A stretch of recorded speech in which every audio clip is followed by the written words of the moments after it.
what buttons they like to press, what they're comfortable with, what throws them off, and what's throwing us all off is Liquido versus Thork, Luke versus Zangief. Here we go. Welcome to the last Breakout Series of 2024. Okay, already starting off with a Zangief, and there we go. There's a grab. I want to see some pile drivers. Okay, as I said, okay. Hot take, Zangief is a grappler, and grapplers like to grapple. I mean, yeah, they're just constantly going to be grabbing and throwing. And so what I imagine Thork's game plan is going to be, but I imagine that Liquid is going to try to be a little bit of a mobility guy today, because the best way to deal with a grappler is just never be in their grappling range and just do what they're doing right now. Yeah, that was beautiful how he baited out that heavy punch. He knew he was spaced just a little too far away for it to connect, and Thork would be wide open for the follow-up.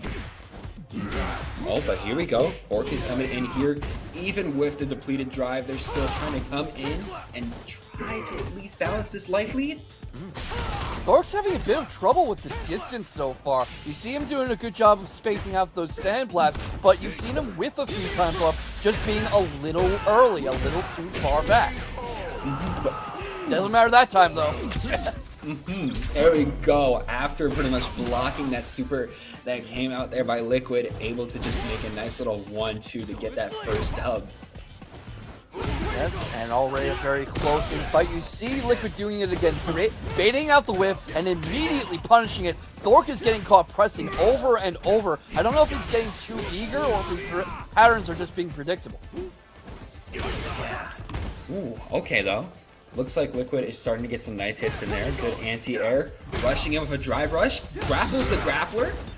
Gotta be careful. Thork's got that critical art whenever he wants it and all the drive he needs. Liquido putting himself in burnout. Thork uses the belly flop to cross him up, but not gonna be able to keep him in that corner. Good job of catching the cross-up armor through the crouching jab, gets the flash counter going, has that critical art if he wants it, and here it comes!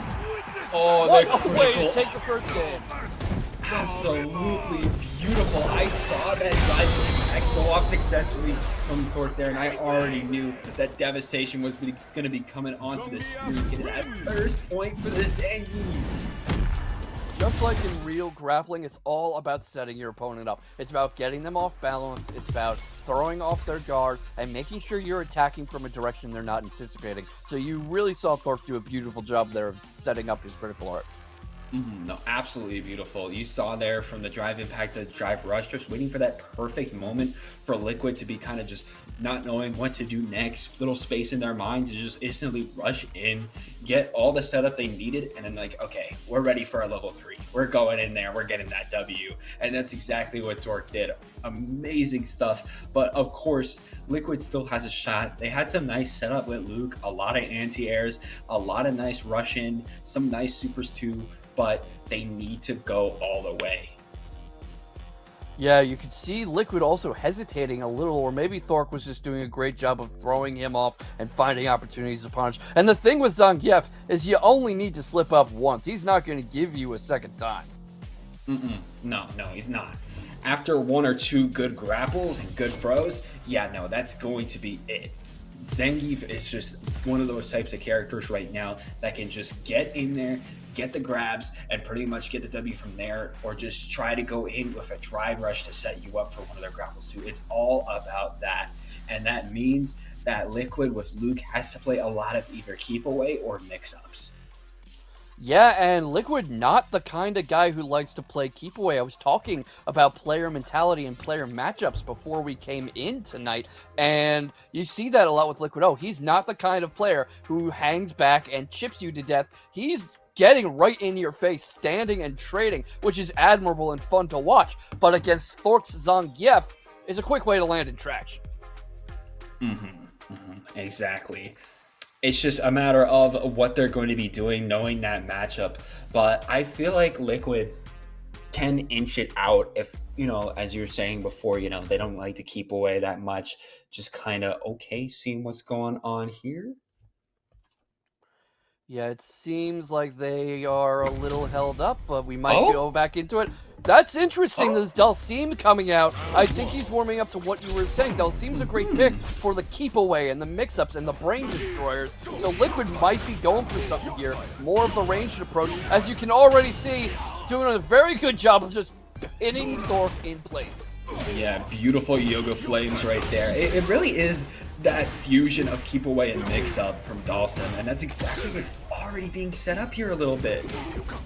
Yeah, playing very cautious and tentative, but got the Yoga teleport mix up, and already goes in behind him, forcing him into the corner, got those long stretchy arms, sees the drive rush coming, backs off to block it, gets the Yoga Flame to keep him at bay, and again, just keep away, backs off. And you can see the cross-up attempt coming in, but can't stop the spinning pile driver.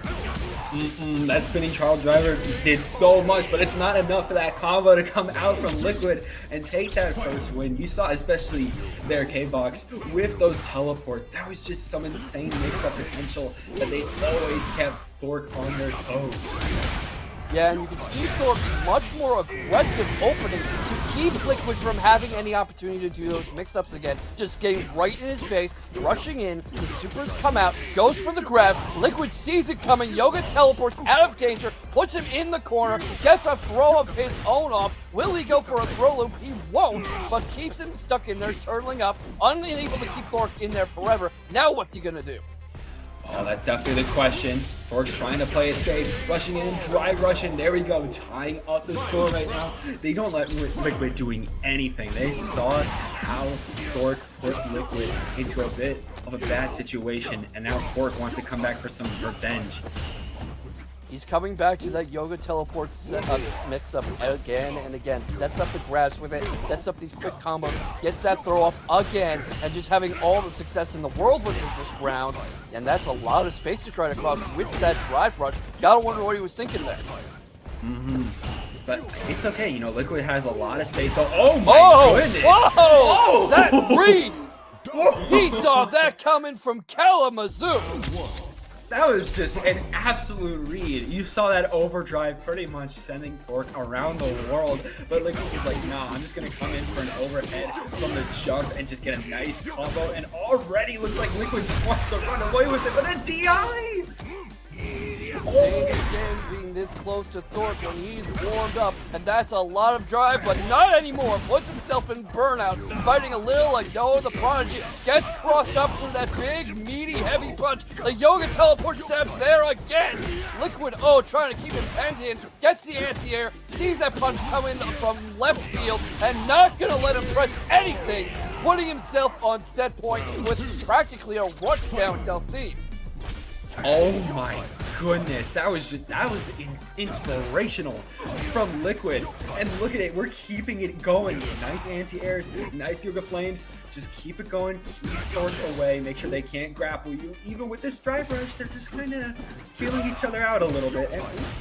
And, Alright, he's getting in Thork's head too. You see Thork slowing down a bit, hesitating a little more, crouching in neutral more, gets the jump in, drop kick, but he's backing off, creating space, kind of watching and waiting. Falls victim to the Yoga teleport mix up again. Liquid doesn't go for the throw this time. It's straight into the super. That shouldn't be enough to kill, but that is so much momentum to have on his side, going towards set point. yes, and on top of that, the drive depletion, but looks like Thork is not going down without a fight. Rushing in here. Ooh, overhead? Here's the final round. Okay. He can't! He can't! Classic fireball trap gets him, and Liquido is our first winner of the... Feels like a lot of different fighters are just better at the game she wants to do. Of just that absolutely rush in and pummel. You got, of course, Ken is still crazy. Rashid is the one I most compare it to. And yeah, it's the E Honda versus the Kimberly. Yeah, and this is also a pretty good pick against Honda because she's so darn mobile. You see how she is Kimberly, I don't know Moñañu is pronounced, is already running circles around Jewelman, runs into that chop, but getting a lot of success out of setting up these grabs, or using the slides, drive rushing in, intercepting the butt drop into a command grab. Moñañu making a real big impression here. Moñañu already starting off very good, and looks like, ooh, there we go. This round has been all Moñañu so far, and that's no mean feat. Jewelman finished second last week. Whew, Jewelman finished second, and they're getting ran through right now by Moñañu. Absolutely insane. Oh my goodness. The Ocho throw off, finally a bit of light from Jewelman, getting some pressure going. Gets the reversal off, gets the punch counter off, gets Kimberly into the corner. That is not where you want to be against a Honda. And Jewelman starting to release, but the parry comes out, jumps over the grab, gets the baseball slide again, blocks the sumo headbutt, and starting to come back, gets the command grab off again. What do you think Jewelman can do here to stop this before it gets out of hand? Literally just has to defend and find an opening, but I imagine that Moñañu is not going to stop it, especially with another perfect parry. And the stun! Oh my goodness! Moñañu is looking to bring this back, especially with that overdrive throw. Give it overhead, and oh my goodness, the level 3 coming out. I don't think this is going to kill. Putting my eggs into the basket. Oh my goodness, Moñañu, you are becoming an absolute demon. Can we finish it out strong? On the way there, another whiff grab. That has been the story of the first game. Grab whip after grab whip after grab whip. Just can't get his mix on Moñañu. But look at that. Get a little buff. You're in it right now. Jewelman is starting to come back a little bit. Gets some slaps in. Ooh. Needs to jump a little. Doesn't get over the 100-hand slap. Gets caught coming down. Blocks the sumo headbutt though. And not able to avoid getting in that corner. But been doing a great job all set. There's the whip grab again. Ooh, okay, we gotta get that grab rolling, but it looks like Jewelman is still rolling, doing a little butt slam, doing another little butt slam. Oh, gets protect though, but easy 1-2 slap, gonna do it. Yeah, I mean, finally Jewelman showing some signs of life. Immediate drive rush in to start the round, and Moñañu just parries it, just like that. The reactions on this player are unreal. You should see my face right now. I literally did the neuron activation beat after seeing that perfect parry. My goodness, Moñañu, I've never seen a rushdown demon more crazy than this Kimberly. And it looks like we're keeping it going. Ooh, overhead in the corner.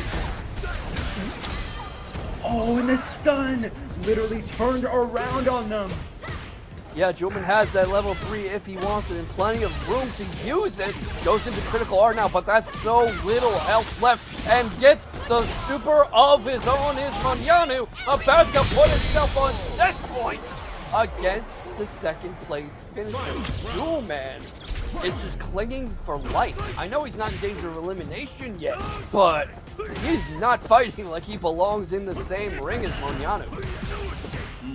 It looks like there's a big skill gap that Moñañu is trying to set up, but Jewelman doesn't want to have that happening. Look at this coming in.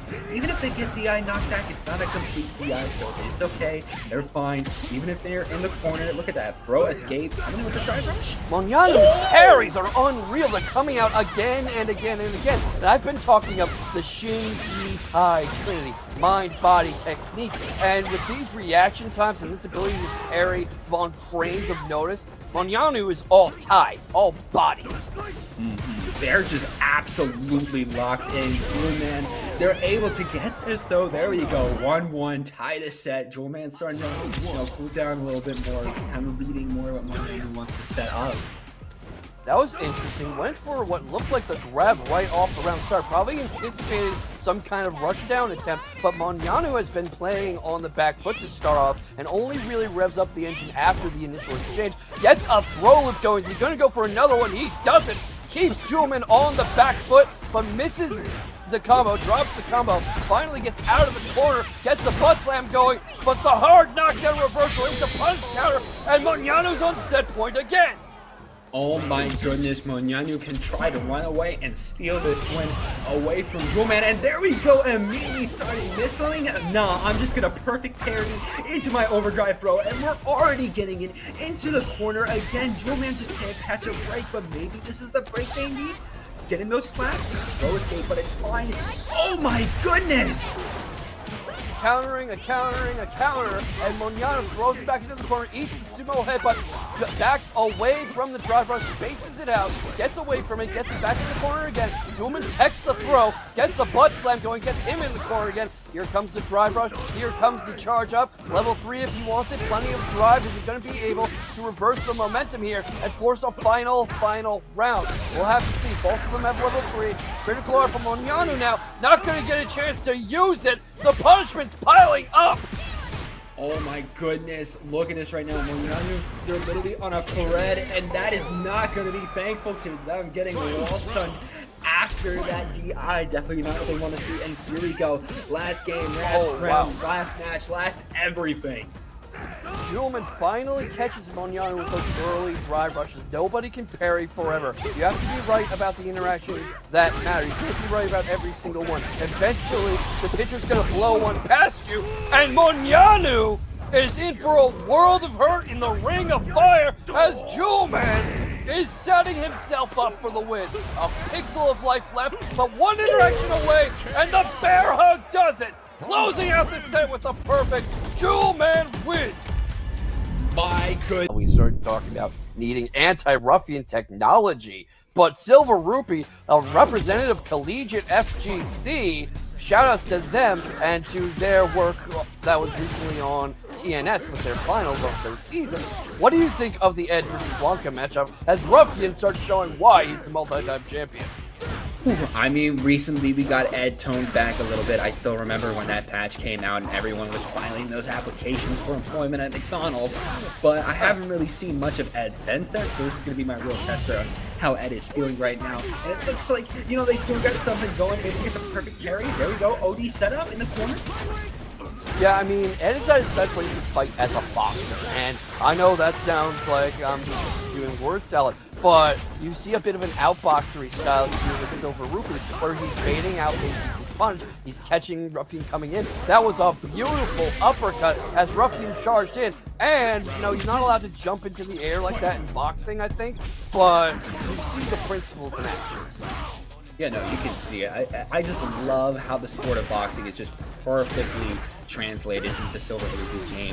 I mean, there is a little bit of psycho power in there, but I mean, sometimes there's a little psycho in all of them. Okay, here's the signature level 2 setup coming up. Look at that orb go, as it looks like SilverRupee is just making it absolute clockwork. Whoa, he crosses himself up. Ooh, keep it going. Not at all deterred by that drop, and good awareness from SilverRupee as he's already taken the first game from RUFIANmx, our returning champion, in dominant fashion. It was just, there was a moment where he tripped himself up and he was throwing wildly in the wrong direction, complete opposite direction, but it was like nothing happened. He instantly recovered and began the punishment anew. So you can see that SilverRupee is a very calm, collected player who's not going to be thrown off mentally. Feeling the true power of that Ed, one of the most popular fighters still today. But that perfect parry, Ruffian was able to get a nice grab, trying to still set up here, just walking forward, able to DI. Oh, here we go for a stun, keep it going. Oh my goodness, this might be the perfect setup that Ruffian needed. Drops the combo, but it's fine. You go for a low, but it gets grabbed as they're trying to do a mix-up. That's not good. Yeah, and he was invincible through Blanka-chan's arrival, so that setup opportunity from Ruffian did not pay off. He likes to trap you between his own attacks and Blanka-chan's advancing moves, but doesn't need it this time. The wake-up Blanka ball finishes Ruffian off, and that's Ruffian's first round of the set. And already starting off strong with another perfect parry into that grab, jumping off of that overdrive, able to dodge it, and here we go, perfect setup, gets the combo, gets this super coming out. My goodness, it's Ruffian's game right now as they throw Edge into the sky, and SilverRupee's going to be crashing down. And another perfect parry, but this time from SilverRupee. There's your chance. What have I said about fighting like an outboxer? He finds his opportunities to steal his turn and just reset the momentum, to throw off your rhythm. This is a game of rhythm at the end of the day. And just like Dance Dance Revolution, you miss a step, that chart's going to keep going until the whole song's blown by you. And that's the match in a nutshell. Goodness. I'm seeing a lot, especially there. Ruffian has to be able to counter a lot more of SilverRupee's game. It feels like sometimes they're able to set up very nicely, of course, with their level 2s or overheads or going for those overdrives like they just did there. Ruffian has got to get a better grip on some of these. Ooh, in the anti-air, exactly as I'm saying anti-air, they're able to get that nice setup. Yeah, it keeps him stuck in the corner. Ruffian's own parry game is not helping him out very much.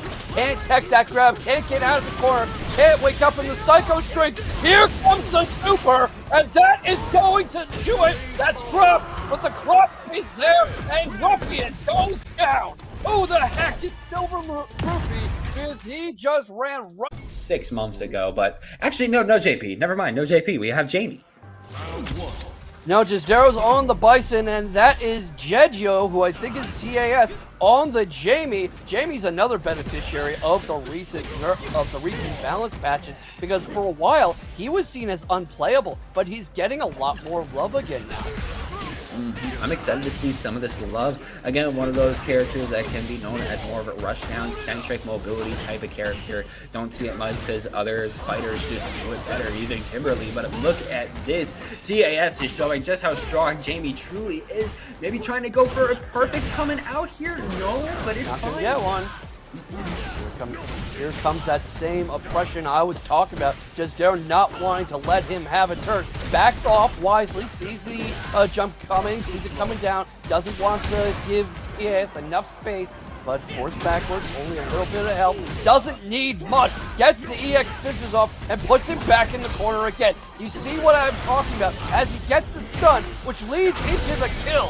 One interaction turned that entire round around. That is the power of Bison. My goodness. It literally went from TAS almost squeaking out a perfect KO to getting it turned out from under them. And look at this. Jazdero already setting up with a super, bringing TAS to the ground and taking so much of that drive gauge. But it's okay. TAS is coming back up, and look at these punches and kicks to get a nice combo going. TAS has to be careful with his spacing and his setup, because that entire pass interaction happened off Jazdero interrupting his drink. He can't just be sitting there in the middle stage getting his drink meter up. He has to find a way to keep Jazdero on the back foot, and he's doing a decent job of that right now, but gotta be careful of these parries that we're seeing. Oh, okay. Look at that. Jazdero rushing in with the drive rush. Overdrive. TAS is depleted right now. And look at that KO.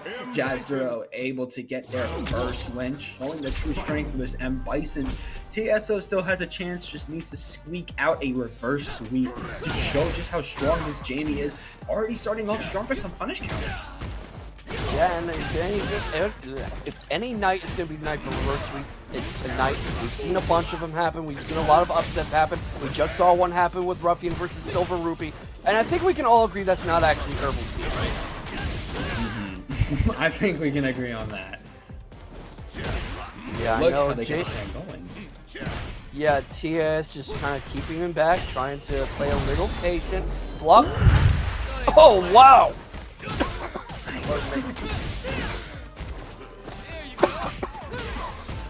Okay. Oh, perfect anti-air there. That was nice. Yeah, his defensive game is really warming up a lot, TAS. He's doing a lot better job of catching Jazdero pressing, catching him with these anti-airs, spacing out the scissors attempts. Jazdero's just kind of pressing at the moment, trying to feel him out, and it's not working very well. He walks himself right into that sweep, into the drive rush punch counter, into the launch, finds himself stuck in the corner, free drink from TAS. You see what I'm talking about with needing to find better moments for that drink. He's not making the mistake he did last game. Not at all. And look at that. Pretty much blocks that attack coming out. And there we go. Getting their perfect KO that they wanted before. Tying up the set 1-1. It's really fun to see Jamie actually seriously being played again. I thought it was a shame that, like, after the first few months of Season 1, he just never showed up again in, like, any tournaments, any kind of serious play, any ranked. But now that he's gotten a bit of extra love in these balance patches, you see people really giving him a second chance. And I'm happy to see the new gen showing up more, and it not just being, hey, remember Street Fighter 2? But speaking of the new gen, Jazdero bringing his JP out, and I was talking about how good he is at locking you down with this pick. Yeah, you were talking it up before, and I imagine they're really trying to keep TAS away now, especially with how much they've been able to close the gap and pretty much just rush down the damage. Ooh, okay, nice overhead. I mean, See what I was saying about how he's not afraid to just get right up in your face with that cane, but might not have been the best of ideas. TAS already has him up in the corner, gets the grab going, gets another free drink, drive rushes in, continues the pressure, crosses up, gets anti-air, gets thrown into the corner himself, and now he's getting caught on these portals. Gets blocked, gets put in the corner again, gets the airdrop kick. Look at that, trying to go in there, keeping space, trying to stay alive. Look at that dodge coming out, and there we go. Grab is going to get a lot of damage on TAS. Their gauge is depleted, but they're trying to go for it. He just tried to go straight for it, but Jazdero's defensive awareness and you see him just bringing out these traps more. He just went full hog on the zoning offense and finished TAS off with an absolute barrage of JP's lockdown tools. It almost looked like he was playing angry for a second there. It really felt like they were just able to zone out TAS, pretty much just setting a bunch of shadow traps as they wanted, because they're like, you know, they're on 1 HP. I can just keep sending it out. If they get blocked, they're still going to get KO'd. It's no problem. Look at this, trying to get some corner pressure. Gets reversed, though, by TAS.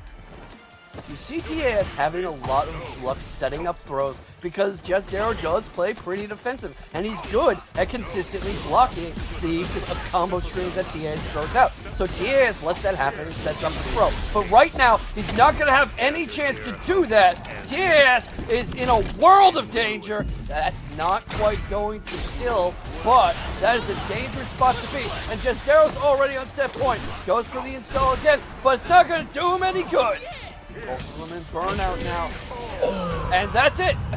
Wow, didn't even get to finish that thought. See what I mean about how Jazdero doesn't know what he's doing and can't do charges consistently. But you're not going to get that with Rasec, who is really just determined to get his second crown. And if he has to go through Liquid O to do it, so be it. And look at that, the Dhalsim is coming back out. Did a lot of success in that first match we saw them against Thork, and I imagine they've been keeping that Dhalsim strong and ready for Rasec and that M.Bison. A very active defense from Liquid O, who's trying to preemptively catch Rasec pressing on a lot of things. You see him throwing out anti-air seemingly just to press them. He's yoga hovering a lot to, I imagine, prevent the rush-in attempts. Eats a slide there for a moment, but immediately forces a return to neutral. You see him just very much worried about boxing Rasec out. That seems to be a lot of the game plan here. Just trying to get that defense against Rasec. It's starting to crumble, though. The DI is trying to help with it. Here we go. Teleport mix-up in the teleport mix-up. He loves that teleport mix-up. He was doing it again and again last time we saw him. The question is Rasec going to be able to figure out what Liquid's last opponent could? That is truly the name of the game here. Look at that. Here comes the super, able to get through that defense and take that first round. Yeah, I mean, that was an incredibly back and forth round, but Liquid O's defensive responsibility is so great, even as you see him preemptively pressing a lot, to really just doing whatever he can to stay up in the air, stay back, and unfortunately for him, he thought there was going to be a jump in coming, eats the slide, takes the throw, and now he's stuck in the corner, gets the parry off, gets the punch counter off, and gets the teleport mix-up. Doesn't go for the throw this time, puts him in the corner, gets jumped over, can't make an intercept that time, eats the Psycho Scissors, blocks the drive rush, and now a return to neutral. Returning to that footsie stage, but oh, look at that. Throw coming in, and here Liquid is trying once again to keep out with some of these stretchy punches, trying to make sure that Rasec can't go in against them. Good anti-airs, try to keep it going. Ooh, perfect evasion against that OD, and look at this setup into the super, my goodness. That's gonna kill. That is absolutely gonna kill. That is get out of town. Liquid O taking the first game. I mean, that was stylish Dhalsim play right there. I mean, it was. There's no other way to say it. That was absolutely maddening. Wow. Psycho Crusher threw the fireball, he threw the Yoga Fire, tries to immediately drive rush in on him as a meaty setup. Rasec just keeping the pressure up, but even though he has the life lead, you know, Liquid's fighting pretty calm right now. You don't see him panic pressing, he finds the opportunity to punish counter, gets it back towards the corner again, but gets parried for his show, gets knocked down, gets a bit of a crush counter going, gets caught on the drive impact. Devil's Reverse comes out into a throw setup. Is he going to go for another one? Not going to get the chance. Not at all. Look at that. Liquid coming overhead. Has to block. Trying to defend. They're going to get knocked out, though. There we go. Rasec on the board. Something you see Liquid O doing a lot is, I was talking about these preemptive defensive measures. What he's doing is advertising that these routes are defended, so that Rasec subconsciously discards them as options. And if he's not considering those options, that means his offense gets much more efficient. But I mean, either way, look at that. Rasec making some nice work. Keep it going. Into the super? Hey, you can predict something's coming. Doesn't mean you can do anything about it. You know what I mean? Literally just a deer in headlights type of moment. Yeah, I can know a bear is coming at me. That doesn't mean I can outrun the damn thing. No, and look at this. Trying the turtle, literally going to be called out by Liquid here. But that DI is literally going to save Rasec's life. Psycho Crusher straight through it, but that is a lot of punishment that Rasec's receiving. Forces a return to neutral. Liquid O backing off, sticks to the air, gets the teleport mix up, anticipates an anti-air, guesses wrong, uses these long stretchy limbs to force Rasec to play footsies, teleports in behind his own fireball. The Psycho Crusher comes in again, and this is just a brawl in the pocket. Look at that DI to save the life of Liquid. Gonna be doing a teleport mix up. Going for the super, and look at that. Once again, a complete turnaround. Rasec had all the health. Liquid Zero had nothing, but they literally turned it around to get that win and keep their streak alive. You don't need to get every interaction right, you just need to get the ones that matter. And Liquid O doing a very good job of spotting his opportunities. Spotting when there's a gap in Rasec's offense, spotting when he stops pressing for a moment, spotting when he kind of trips up and freezes up and isn't sure what to do. And then Liquid is able to steal back the momentum. Just able to steal it back. Of course, the teleports do work, and I noticed every time that Liquid does a teleport, they like to do grab, and that's been working very well for them. Trying to do something here. Perfect parry into the throw is exactly what they're going to be doing. Pretty much turning the positions back against them. Yeah, and sets up that beautiful air-to-air. Liquid O has just been very comfortable in the sky. But, you know, not comfortable getting thrown. Nobody's very comfortable with that. They attempted throw loop, saw it coming, breaks it out, gets caught on the Yoga Teleport, maybe coming back to that hair too often. Rasec is starting to sit on it. You see, he sets up that parry, sees it coming, throws him, and that's a setup for the EX Psycho Crusher to take the game. Perfect work, Rasec, and I feel like that said, even if Liquid was able to get a win that round 2, that was Rasec's game because they were able to start guessing a lot of what Liquid Zero was trying to do, but more importantly, even in that round that Liquid Zero took, it was almost down and out for them. Rasec almost had a clean record there. Yeah, a lot of this is about spotting player habits too. Like, for example, you've seen that when Liquid throws out the Yoga Fireball, Rasec likes to immediately Psycho Crusher through it. If Liquid spots that, and exploits it, that might be a very bad thing for Rasec to get comfortable doing. And like I was mentioning before, every time they do a teleport mix-up, it seems Liquid likes to go for a grab, go for those Yoga swings to kind of just span out. Okay. Yeah, they both very much have clear habits that they're trying to bait out and exploit. You can see them go for it again. Tries for the Devil's Reverse, catches Liquid coming in, catches him on the teleport, forced onto the back foot, gets Psycho Scissors off, puts himself in burnout, gets crossed up. Here comes that throw that Liquid has gone to again and again. Look at that. Rasec gonna be on match point here, trying to punch that ticket towards that top 8. They want Liquid gone. That was about spotting the habit. He saw how much Liquid likes coming into the air, and he set up that Devil's Reverse to catch him on the way up. That was a pure collision because he knew what Liquid was going to do. knew exactly what Liquid was trying to go for. These teleport mix-ups, these throws are starting to get a little more predictable. Seeing the pretty much the overhead coming out the air attack after the teleport is something we're seeing a lot. It looks like Rasec's starting to learn a little bit how to counter it. Yeah, goes for the Devil's Verse again, forces to close up the distance, getting right in his face. Bison at his strongest when he can bully you. That super's not going to kill, but it's going to feel darn close. That's a lot of health to make up for, and so much drive. But here comes the critical art. It misses!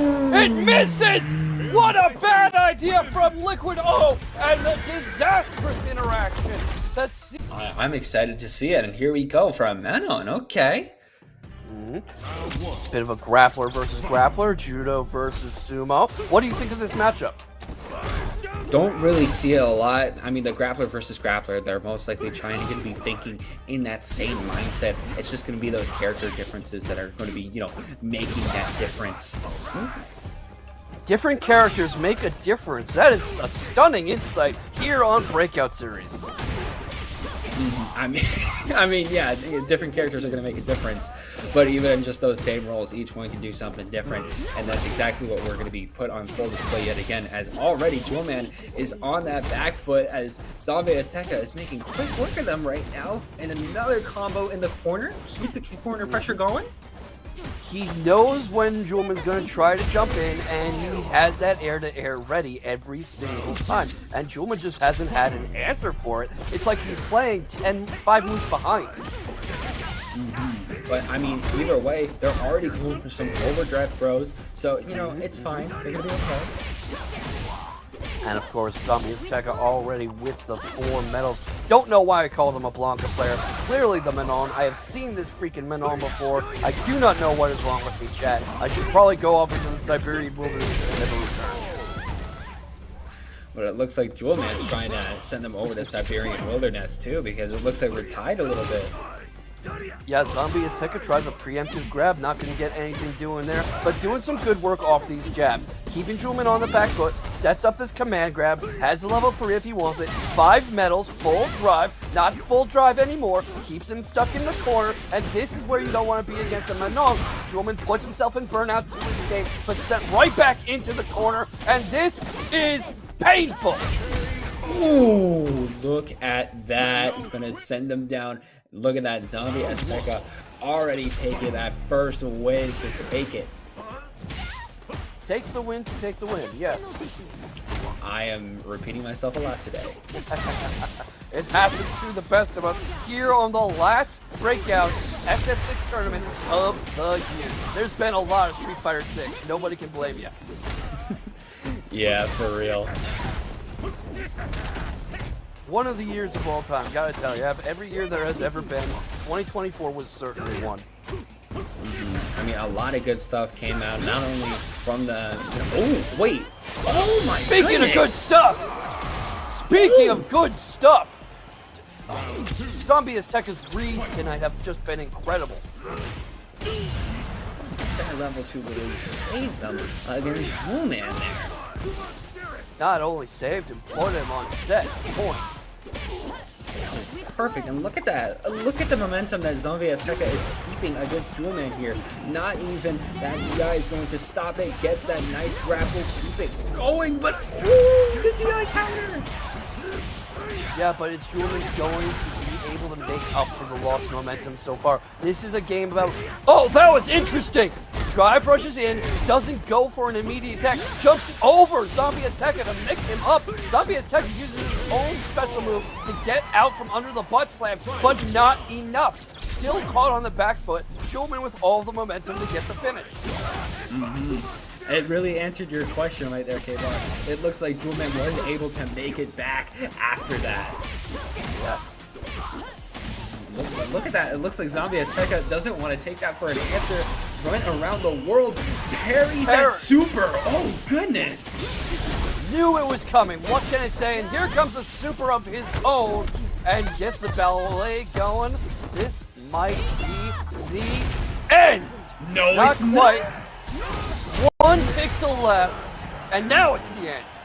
Yeah, You could have done that like a frame sooner, so I could have had a cool moment for my reel. You had to do it would just explode. I would not believe you. But you know what's gonna be unbelievable? This match! Ed versus Luke, SilverRupee versus Rookie. Here we go! Okay, excited to see some of this action coming up at the start. Already going for a drive rush. Incredibly aggressive start from Rookie, trying not to let him have any time to set up and get comfortable in his rhythm. Backs off, tries to catch him on the end of a sandblast, but intercepts him with the Psycho Strings. As Perry gets the drive rush in, and now it's SilverRupee in control. Look at that, Rookie in the corner right now. SilverRupee is doing some nice work here, trying to set up, but that drive rush is going to be stopping them in their tracks. Keep it going. Perry? Rookie's really good with these parries. He can pull them off at the spur of a moment. Good at these little micro interactions like that little duck under the flicker, but not able to stop the crouching. Gets another drive rush off, gets another one off, bounces him off the wall a few times. Backs off, and SilverRupee trying to come in, does come in. No trying at all here. Here comes the super. Look at that. That level 2 made some nice setup there. SilverRupee trying to keep it going. There he go. Breaks the defense, is able to take their first round. What are they feeding people over at Collegiate FGC? Because, I mean, first Ruffian and now Rupee. Now Rookie. SilverRupee is really on a tear tonight. I mean, when you start him off young, you start him off strong, you know? I mean, all that time in the world to spend so much of it playing against other strong players. The cliche goes, iron sharpens iron. And right now, it's going to be a real whetstone for whichever of these two young men comes out on top. And look at this, Rookie already getting that super, going to be able to lay a lot of damage right now on SilverRupee. Trying to keep it going with the drive rush, but SilverRupee definitely has that winner break buff. They're a Collegiate FGC member, and it's currently the winner break, so they don't care about college right now. They're in the in-between, so they can dedicate a lot of time to trying to beat Rookie here and now, but ooh!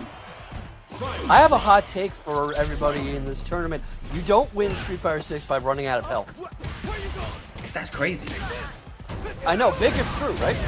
Yeah, no, that's crazy. You know, honestly, just invest in negative health. That's you're kind of just following the pattern of what I was saying before. Those like obvious things that I wasn't even noticing. It's that comic book meme. The people hated him because he told the truth. You lose in Street Fighter 6 if you run out of health. And the other word was just, shut up! They hated him because he told the truth. You know who's telling the truth though right now? SilverRupee, who's very much in control of this final round and about to take the last game off the Psycho Strings. Take the last round, I'm sorry. Yeah, the Psycho Strings really did it there. Had the perfect setup, just like a little jab would have done it, and it really did it for SilverRupee there. One game away from punching that ticket once again towards that top 8, where they're going to be meeting 2 more people as we're updating going into this next round. Ruffian and Liquid have punched their tickets against TAS and Moñañu respectively, as they're going to be moving on to top 8 as well. Real shame that we didn't get to see Liquid versus Moñañu because both of them just have played incredibly. But, you know, there's always a next time, and I hope we see Moñañu again. And right now we're seeing a lot of SilverRupee as Rookie tries to Ken against him. What do you think of the switch? Do you think he'll have better luck? I think it will. Ken is definitely a lot more of a stronger fighter. And you have a lot of good setups where you can very strong. The run-ins that you can get with Ken are absolutely insane. Truly why he's one of the best rushdown options. And it's really showing how strong it is here. The absolute insane damage. And of course the combos are showing themselves here tonight. Round 2. Yeah, I mean, already taking the first round. SilverRupee not even really in that one. Gets the parries going, but gets caught walking in and just wasn't pressing anything. Sees the drive rush coming though, uses one of his own to set up this throw. Does a quick little dash in, sets up the Psycho String, gets parried, goes for another one, not able to get anywhere with it. Gets the back throw into the corner, trying to fight out of it. Waits for a Rookie to come in, and assumes he will. Doesn't do it, so he comes in himself. Look at that, spacing each other out right now. Ooh, tried to go for an air attack, but gets knocked out of it. Rookie getting a little beat right now as SilverRupee is starting to rush them down. Gauge empty, the DI works for SilverRupee, and here's a perfect chance for some setup. Rushing in, corner pressure, has to get one good hit in, and there we go. What a way to put himself on set point. Just calculated outside boxing was the end of that round. absolutely just calculating exactly what they needed to do against Rookie. Rookie trying to do a little bit of some hurdling in the corner, but it just wasn't enough. Pretty much just got anti-aired by SilverRupee, but it looks like Rookie starting to get a bit of a run back here. There we go. Sure you can. Tried to cross up, not going to get anywhere with it. Gets the Psycho Orb out going. That's not the name of the move, but I like calling it the Orb. It is indeed an Orb. I am not wrong. Parry, though, keeps him stuck in the corner. Trying to shut down Rookie's options to make it feel like he can't press anything safely, but not doing a great job of it because Rookie fights right out of the corner and resets his position. Drive rushes him in there, gets a lot of hurt, goes for the super, and this is going to put him into a final game. Oh my goodness, perfect work there. Rookie showing that Ken was really the play against SilverRupee. Wasn't perfect, SilverRupee is still able to get some action against Rookie, but that Ken is showing a lot more potential. See what I've been talking about though? Just don't run out of health. Don't run out of health before the other guy does, and you win. I mean, yeah. I mean, that's philosophy in Street Fighter and Tekken and Guilty Gear and Mortal Kombat. I could go on and on, literally list every fighting game, but that's pretty much the gist. Boxing is basically the art of hitting without getting hit. Rupee in this set maybe needs to work on the not getting hit part, but doing okay in this first round until I commentator It's okay, it's okay. Commentators curse happens all the time. You know what we gotta start doing as commentators? Saying the opposite of what we think is gonna happen, so that when we think is gonna happen, it's gonna happen. Yeah, right now, SilverRupee, a costly whiff of the wake-up super and dodges to the short Yuken, doesn't block the drive rush at all, not able to stop Rookie from coming in. I can't keep this big going all match, I'm sorry. No, it's okay, it's okay. I'm gonna try to pick it up here, and there we go. It's pretty much just gonna be a little short break right there. SilverRupee able to clutch it out with that last little bit of health alive. Can't believe that Rookie managed to put himself on set points so quickly, but SilverRupee, you know, doesn't do a bad job of keeping him out. Tries to, I'm confusing myself doing the opposite thing. Never mind, let's just go back to normal. Yeah, you know what, that makes sense, that makes sense. You know, everything has its cost. I'm trying to keep up with the action on screen and also say the exact opposite of what's happening, and my brain is just having a traffic jam. But right now, SilverRupee is the one causing the traffic jam because he's locking down Rookie's options and just not letting him drive forward until right there. Okay, there we go. Getting that level 2, okay. Ooh, drive impact, keep it going. Okay, last set, last round, last match, last everything going on here for these two. Bit of a final round going on. They have a bit of a footsies approach. Tries to box him out with some Hadokens. Not Rookie's usual style, but that's probably what he's avoiding. He's trying to not get caught up like he did. He anticipates the drive rush, though. He's reading SilverRupee's habits. SilverRupee's habits. Look at that. Keep it going. Level 2, okay. Nice work. Throw escape. Here we go. SilverRupee can come back alive from this. He can, but will he? Goes for the super, wins the fireball war, and that is a good shield to advance behind, and a lot of turtling up, but Rookie doing a great job fighting out of the crowd. Drive rushes in, can't get anything out of it, blocks that entire string, extra throw, punish counter, a lot of help to keep up with from SilverRupee, but this is a game where that can all vanish in an instant, and that activation was ill-advised.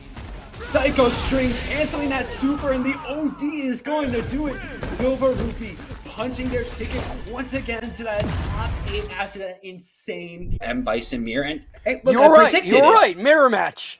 Yeah, you got to give more of a show towards the audience, you know?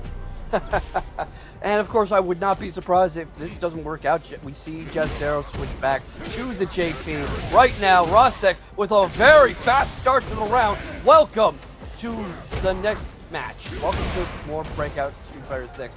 Sorry, I've been battling like a cold or something. I'm putting in a valiant effort to see us through pools, and I don't think I'm doing a half bad job. And you know who's not doing any kind of bad job? Rasec. A beautiful start going off so far towards this top 8. Literally both of them jumping at the same time. This truly is a mirror match here, but it's okay as both of them are just trying to get the leg up right now. Here we go, drive rush in. Rasec is doing some nice stuff. They might be without a meter, but it's fine. They're putting in the hurt right now on Jazdero and trying to keep it there, but who gets thrown? Okay. Rasec doing some good work fighting out of burnout, but not for long. That EX Scissors does the work, and Jazdero gets the first round of the mirror match. Very adaptable is Jazdero, very good at figuring out somebody's game plan on the fly and working around it. So not surprised, but also not surprised to see Rasec taking the fight straight back to it. Look at this action going on here. Both of them feeling each other out right now. Nice jab coming out from Jazdero, trying to go in with the drive rush. 1-2, going for the counter hits. Overhead, gets blocked. It's fine, it's fine. Rasec, though, they actually both really have to watch their drive gauge. But less Jazdero, because they're able to get the super off and pretty much deplete Rasec. Yes, force him straight into burnout. And Rasec has that level 3, but it's going to be a question of can he survive long enough? Certainly does. Here it comes, and that is a lot of damage, obviously nowhere near killing, but does a great job of throwing off Jazdero's momentum, throwing off his rhythm, bringing things equal again, giving him some time to fight out of burnout, but the drive disadvantage is there. No chance to get out of burnout. There's the stun, and there's the first game. M.Bison. My goodness, it was really right there. I mean, able to disrupt Jazdero's flow, but you can't really disrupt too much if you're still on burnout, which is exactly what Jazdero was able to take advantage of against Rasec to take that first win. You can do it a lot if you know the combos, if you know the supers, but you really got to keep a good watch and resource check on your drive gauge. Jazdero's also very good at staying calm and sticking to his game plan. It's gotten him this far. It gets him far in most tournaments he plays in. Right now he's taking a lot of damage, but he's a player who can take a beating like he's taking now and stick to the plan. Trust the process. Absolutely trust this process, but look at this. OD coming in. Rasec gotta stay alive here. Jazdero is starting to get a nice setup. Even with the empty gauge, Rasec is still putting on his pressure. Needs to get one more, but the level 1 is going to be able to get a nice escape for Jazdero here out in the corner. Ooh, and the OD. That's Bison for you. He can steal your turn in a heartbeat and never give it back. But Jazdero, a little too eager, runs himself straight into that crouching jab. And here we go with Rasec taking the round. Rasec taking a nice round. Keep it going. There we go. Running in. Perfect parry. My goodness, Jazdero. You're on fire today. But no. Oh, wait. No. Still on fire. Parry that level 1. That's playing Bison in a nutshell, and why I thought Jazdero might not go for the mirror match, because it's just chaos. At any moment, you don't know who's winning because the advantage changes at the turn of a dime, at the drop of a hat. Goodness, and look at this, keeping it going. Rasec has to find an answer to Jazdero's action here, but that throw is not going to be giving help. And here we go on set point for Jazdero. They're definitely be trying to punch these tickets towards the winter finals. Burst to 3, and I keep telling people the answer is not running out of health. Rasec really made a common error there. 50% of players get this wrong every single game in Street Fighter 6. Somebody runs out of health before their opponent does. I keep telling them this. They can't do that. No, I'm not tired of it. No, sorry. Nah, you're good. You're good.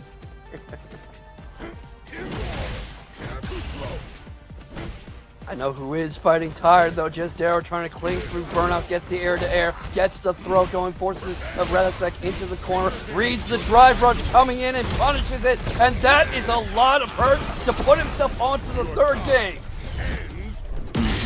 Perfect work. Look at that, already punching that. Going to be able to get that level super and punch it towards that third game. They definitely want to be running away with that first to 3 win. Round 1.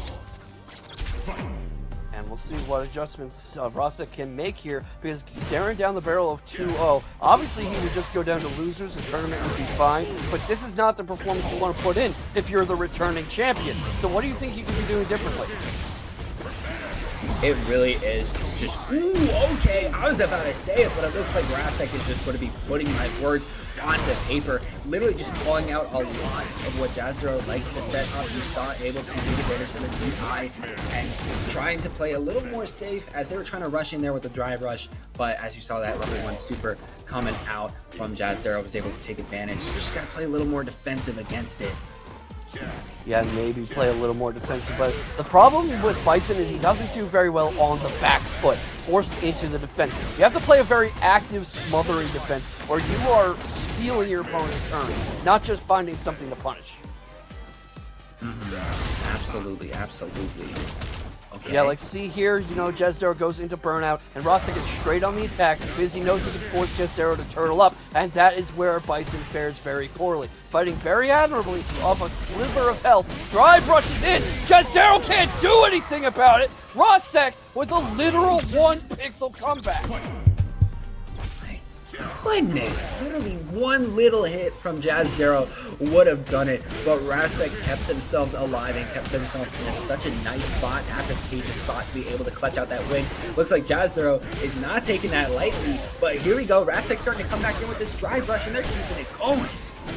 Yeah, just going and going and going, and Rasec wants to stick to what's been working. Force Jazdero to turn up in the corner like this, put himself in burnout, take a game, and keep going. And I think we're going to be here for a while, chat. So why don't you get comfy with the taffy from One Shot Energy, our sponsor. And one taffy has as much caffeine in it as an 8-ounce drink of Red Bull. So you really want to kick?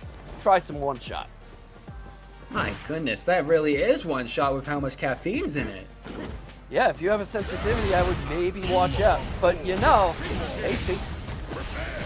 I mean, yeah, you gotta give it. It's still a little tasty, and it's still an easy way to get all that caffeine to get you a little bit more hyped and excited for some of these matches we have here and coming up. Ooh, keep it going. You want to talk hype and talking? They also have a throat coat product for commentators like you and me. And I know some of our folks down in production are going to want to look into that. My goodness, I might take a look at that myself. Pretty much just keep my throat alive because it doesn't hurt now, but in the morning I'm going to tell you it's going to be hurting, and I'm not going to be able to tell you.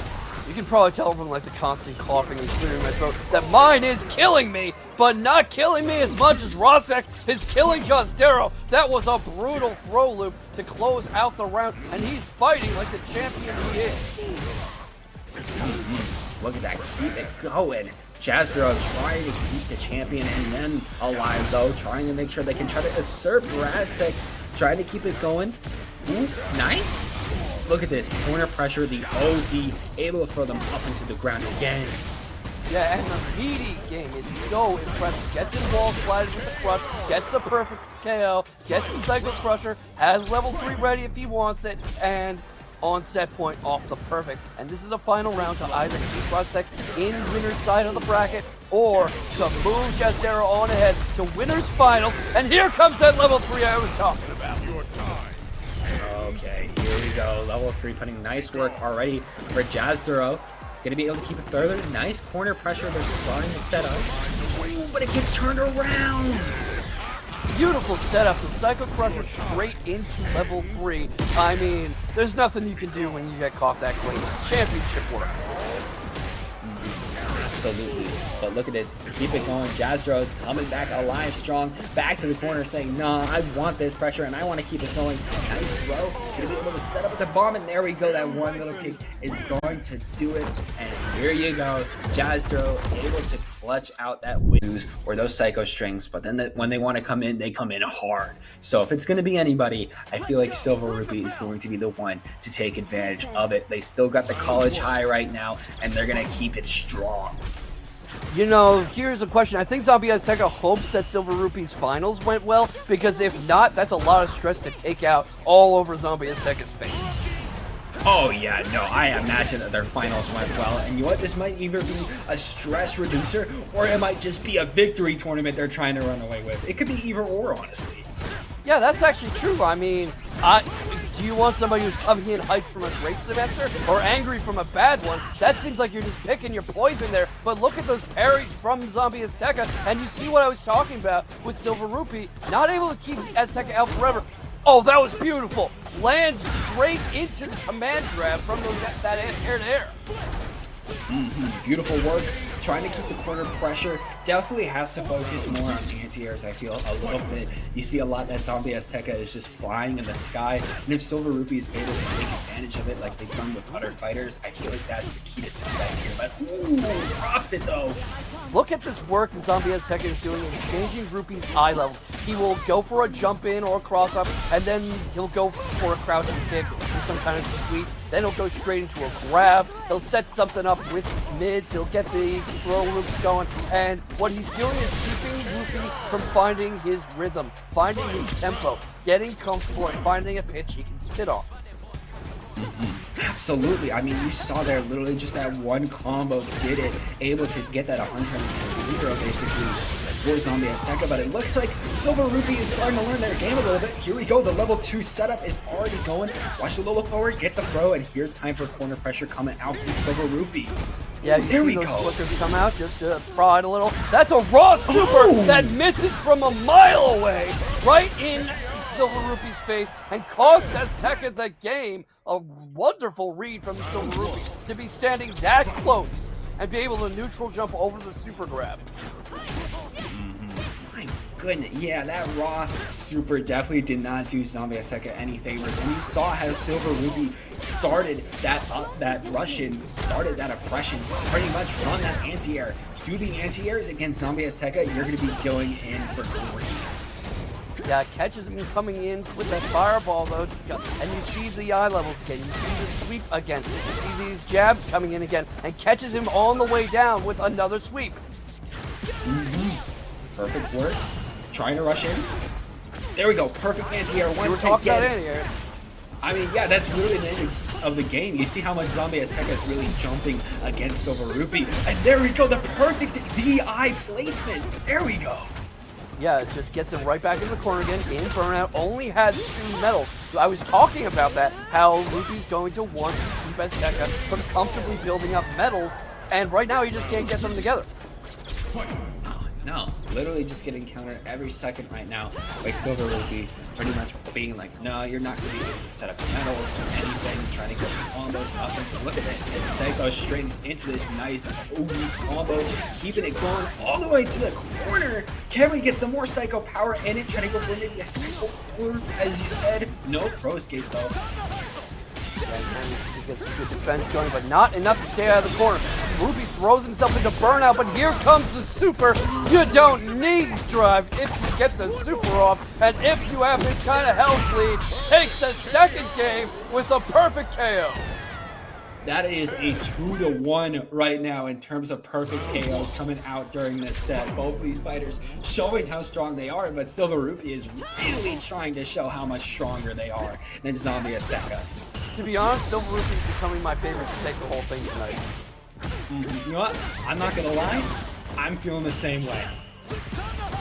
Yeah, I mean, some great carries going on from Azteka, good defensive awareness, good fighting behind the block, keeping Rupee from coming in, but overcommits on that sweep. I think was anticipating Rupee landing a bit earlier or potentially not jumping at all. Rupee backs off a bit to really just kind of bait Azteka into trying something, into coming in to find something punishable with a flicker. Right now, jumps a bit, anticipating air-to-air, mistimes it.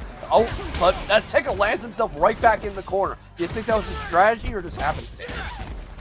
I mean, honestly looking at it, I think it just kind of happened. But in a game like Street Fighter, if something happens, you just got to roll with it, which is exactly what both of these fighters are doing. But it looks like, oh, nice grab off of that. Perfect work coming out from ZombieAzteka, trying to keep it going, trying to go for one more overhead, but just gets the mix up from an overhead into a grab.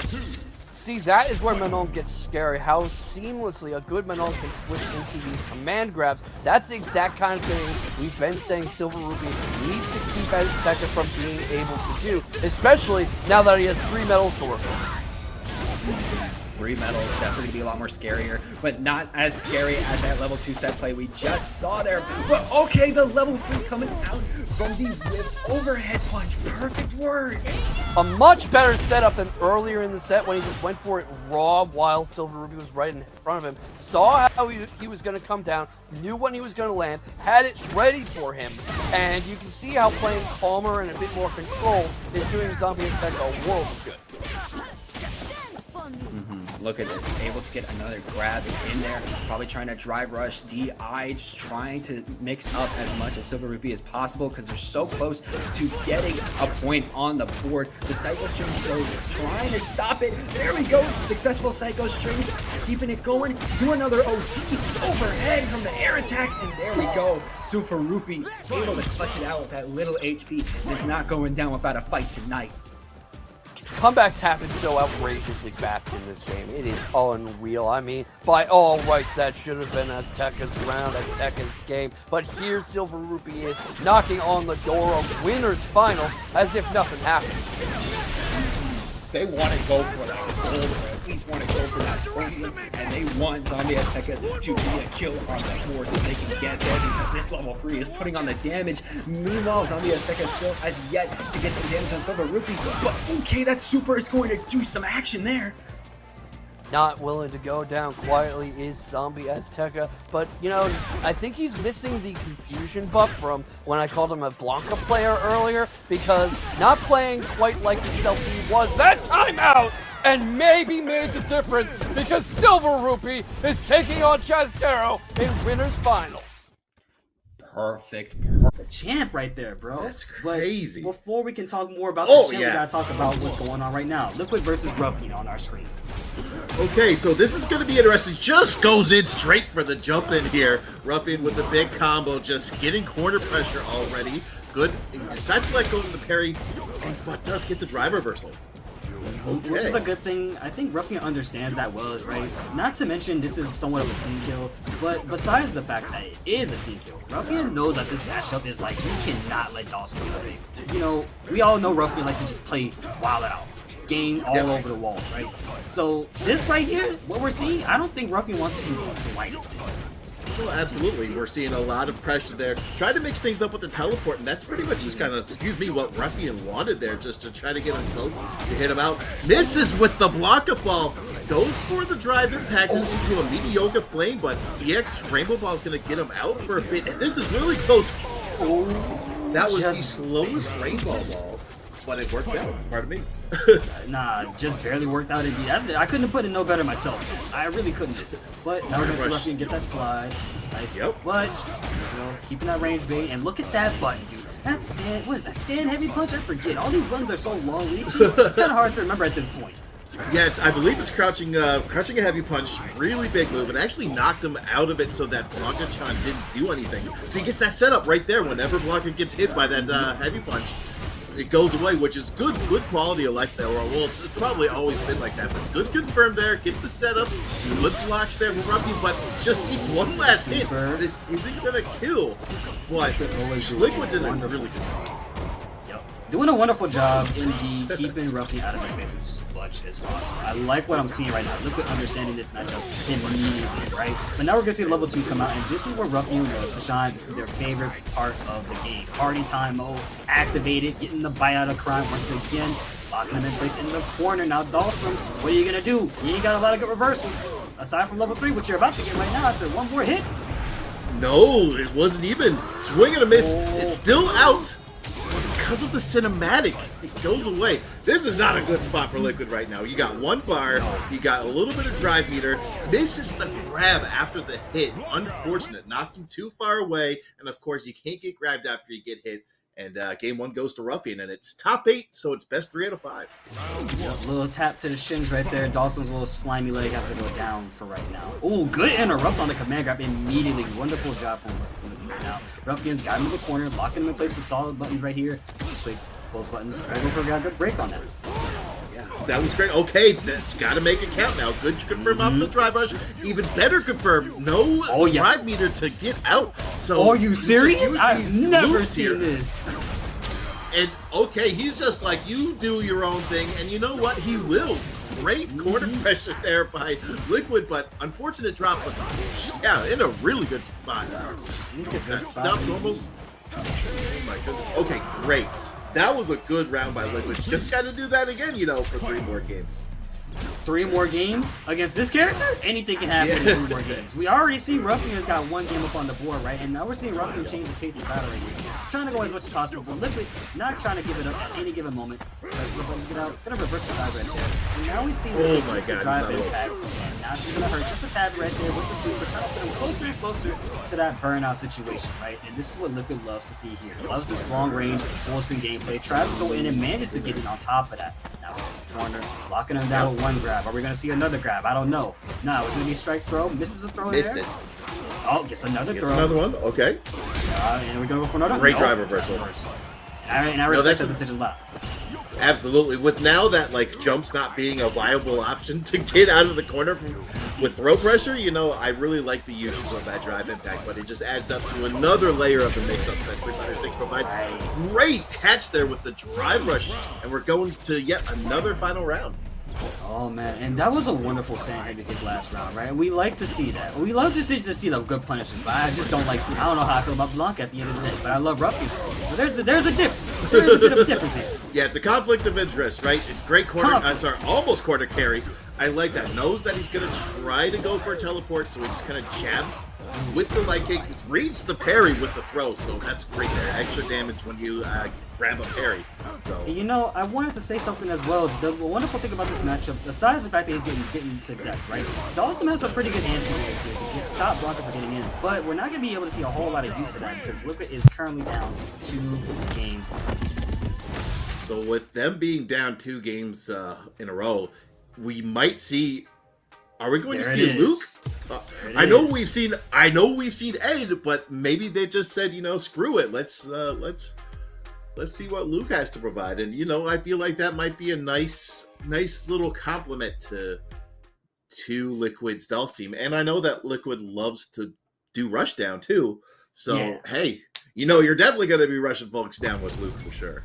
Yeah, you get 2 sides of the same coin. One is offense and one is good defense. And I think playing Dhalsim gives you a better understanding of patience and spacing as well as like overall offense, right?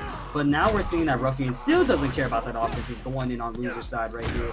Nice. Liquid gets the throw and is going to try and create some more space, just a tad bit right there. Doesn't want to get super duper close to Blanka, especially Ruffian's Blanka on top of that, right? Now we're going to it's just screen. Yeah, it's just okay. Ooh, tried to read the throw there. Tried to read the Russian, but Liquid got fooled there. Actually, no, Liquid, Ruffian. I don't know. Everything's confusing. People switch characters. I lose track of who plays who. Even though Ruffian's been the same old Blanka champ. Wow, he whips the driver burst and still gets the punish off of that, and then gets the stun. That's gonna be another quick round for Ruffian. Wonderful quick round as well. Nice job on Ruffian's side, of course. Like you said, I think this Blanka Chansu is just giving him a buff. I'm gonna be really honest. I feel like Ruffian always wins because of his damn suit. He's always doing a wonderful job. I respect it. Damn suit. Oh no! He's doing a wonderful job. He's got the counter confirmed. 2, like you said, yes sir. Gonna make it hurt, but we're also gonna see a nasty setup in just a second. Hey, we'll go with the throw. Let's go for another one. Okay, let's go for one more. Let's go for 3. Let's go for 3. No, he backdashed. He backdashed just right in time. Good stuff there by Liquid. Holding on. This is set point, by the way. This has been 2 really quick games from Ruffian. A little bit of a drop. Oh, are you kidding me? I thought he was going to get a punish off of that, but instead Ruffian takes it 3-0 over Liquid. Man, that was a wonderful job from Ruffian. Doing such an excellent job. And you can't count him out, and here we go. This is what you want to see. He goes from hitbox to pad. EC is definitely multi-talented with all the controllers they play. And this is going to be a barn burner. It is good to be very multi-talented with all those controls, right? You get the best of both worlds. But what's not being the best of both worlds right now is Jewelman's health bar and his dragon. But that perfect doesn't matter. Is on time, right there, and now we're going to see Jewelman offense starting to happen here. But good on Issy jumping back and trying to avoid like anything from Honda. The last thing Issy wants right now is to be weight show throw or 100-hand slap to death, right? And this is what we're now good seeing. Punish. Good Issy defense, good punish, but Jewelman jumping back, jumping around as well. This could be it if he decides to spend the bar for the level 1. No, doesn't. But he accidentally drops it. I don't even think that could be considered an accident, bro. I think he might have just meant that. Do you think he was just? just meant to drop the beta reaction, possibly? I mean, you know, fighting game players come up with some crazy things, man. That is true. That is true, especially with these two players for sure. Unfortunate, this is like the second time now that Jewelman tried to get in with the headbutt. Unfortunately, they got hit with a falling medium kick, and now Jewelman's stuck in the corner. Think about Honda. He's a cool character to watch. Level 3? Yeah, we're going this is going to be a tough one for Jewelman, but still has a chance. We've seen Jewelman make comebacks like these before. Drive reversal to get out, get the sumo spirit. He's going to do a lot of extra stuff with that 100 hand slap. Doesn't do anything for a follow-up, but we're seeing him just bring back the pressure one step at a time until the medium kick comes out from EC. And that's game 1. Okay. Shot from Issy, taking game 1 confidently, dominantly, and super duper fast. Not afraid of the Jewelman tactics as well, right? Now we're going to be seeing Issy into game number 2 right here. Jumping back, there's the drive impact. Already get the wall crush and the stun. Not stun, wall crush. Close enough though. It's just tight, tad bit of stun. Wall splat stun, yeah, you know. Yeah, it's just a little bit. They blocked the drive impact in the wall. Yes. Right. Okay, wonderful press there from Issy earlier. Here's the thing about it. Oh god, trucking on through. That's gonna be a lot of damage. There's the thing about that. It's drive impact. Yeah. Oh my goodness, he was just about to do the last hit of that series, and then gets hit by the overhead now. Jewelman, you know, you think that you're going to be in a good vein. Okay, it's not 2-0 yet, but the more Jewelman loses, the closer he gets to death's door, and you don't want to play against Jewelman when he's on death's door. Jewelman turns up so immediately. The closer and closer he gets to losing, the more he's like, oh, nah, I gotta wake up. And as you can see here, Jewelman is definitely waking up. Little bit of health, not taking off just yet. I lied, there was a little earlier, but still going to life right now. Big stand, heavy punch once again coming through for the combo, of course. And now we're gonna see Jewelman offense happen. Gets the butt slam, immediately reversing the situation. Driving back to try and chase down Issy, who was really slipping. Yeah, no, here's the thing about it. That was he had a life lead and Easy equalized it in one combo. That's scary. He does have burnout though, but at the same time, Jewelman put himself in burnout, so he's gonna have to figure out. Okay, forward throw, not too bad. That's a big forward throw, not gonna lie. Yeah, that was on punish count too. That was a lot of damage, but the butt slam. Okay. Butt slam. All right, final round, game 2. This is best 3 out of 5 for top 8 in every single set, so Jewelman does have time to figure out what's going on, but so does Easy. Okay, Sento style, I forget what that move is, but it's just the one that does the triple hit. Swing and a miss with the drive impact, and then here's the thing about it. Free level 3 cash out, not going to get rid of burnout, it's not going to put him in the burnout immediately, but it's just Juri's range off of the drive rush is just not a good idea, in my opinion, to go for that drive rush. But hey, here we are. Yeah, and I think the best part about that level 3 as well, right? And speaking of level 3s, there's the whip level 3, and Issy takes it clean with the Russian stand medium punch. Okay, Jewelman's on death's door right now. I've seen him back in both Ages Esports and Breakout Series. Number 15, by the way. We've seen him take it back to game 5 from the brink of death before, and look at that. Does he always do the little butt, the stomach slap after? He's always done that. I pointed that out like last week too. I was like, wait, he does the stomach slap? Yo, you gotta see this sumo wrestler, bro. He's just out there like smacking his butt, having a wonderful time. But I know it's not having a wonderful time, putting Honda finally in the corner after so long. Cross up. Fighting back, baiting out the DP, and now here's the big punish that he needs. Young chop on the beat. First round. And like you said, Jewelman is bringing it back. Yeah. We can't count him out just yet, but I wouldn't want to count him out in the first place. It's just, here's the thing. Easy still has a very comfortable lead. I don't know if he's trying to bait out an option here. Okay, maybe he's just trolling him. Easy and Jewelman go back and forth whenever they play. It's like one of those mind games sort of, you know what I'm saying? Like, people just kind of like press the buttons randomly and just try to test the reaction, see who's gonna bait first. Like, it's like catching fish on first. And the only person who's caught right now is Jewelman. Here's the thing, though. It's just Juri's drive rush is just too good for somebody to try to test people's reactions, in my opinion. Just look at how... And the fact that a lot of her moves bring her forward as well just gives her deceptive range. Yep. Okay, solid level 1. Okay. Yeah, that's an unreasonable amount of corner carry right there. Unreasonable amount of distance made right there. Yeah, doesn't go for the cross up there. Butt slam, decides to block it. Great foe escape there. here's the thing. He's in a weird spot. Great punish on the sumo spirit there. Just knew ran that. up in there. Yeah, I like that. This is possible set point for EC. Hasn't been a sweep like this for a while. Sumo spirit, round start. EC's gonna go in regardless. That was Jewelman. Okay, that was a parry of all time. I'm not gonna lie. That's EC's on fire right now. Stepping on the back, kicking him in the face. Juri's a disrespectful character. A lot of those throws are done with her feet, bro. Like, look at that. Now we're gonna see Always has been. Jewelman trying to fight back. Look at them keeping the pressure on. Izzy is still looking good on the life bar right now, right? Now we got the level 3 as well as meter, but Jewelman's fighting back strong. He's gonna get that sumo spirit up, and we have an act at any given moment. But Izzy capitalizing, throw, and that's it. Not like this. I don't mean to be biased, but you always want to kind of see Jewelman just bring it back, regardless of win or loss percent. And here we are, Breakout Street Fighter. We're going into it. Number 15, provided by Mad Cats and One Shot Energy. We got like $93 in the books. That's like $120 Canadian. That's a lot of money. On Christmas Eve, well, closer to Christmas Eve we go, because after this weekend, we're going on a small break. Christmas Eve to Christmas Day, yeah, small break as well too, right? But what's not being broken right now is this pressure from Ruffy. ZombieAzteka is now in the corner. The drive reversal has been baited, but they get the wall stun and parry the Blanka-chan. Not sure if that was intentional from Zombie right there, but it doesn't matter. Now they got the hand. Good usage of that crouching punch, but unfortunately the claws come out from Blanka-chan, and Zombie is down around immediately. Good start from Ruffy. Well, I'm glad you kept track of that, because that was just an absolute cluster. I'm not gonna lie, dude. It's a lot that happens. I mean, it's hard to pay attention all the time, especially you got someone like Blanka and Blanka-chan, and as well as Ruffy on your screen. What we're also seeing right now is more damage being taken off of ZombieAzteka. Look at them. Look at them bleed. Yeah, and then respects it.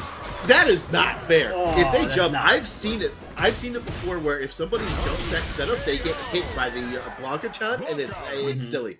Quick set, of course. It's 3 out of 5. ZombieAzteka still has a lot of games to kind of turn things around, but it's Rufian. Multiple Breakout Esports. Breakout Series winner.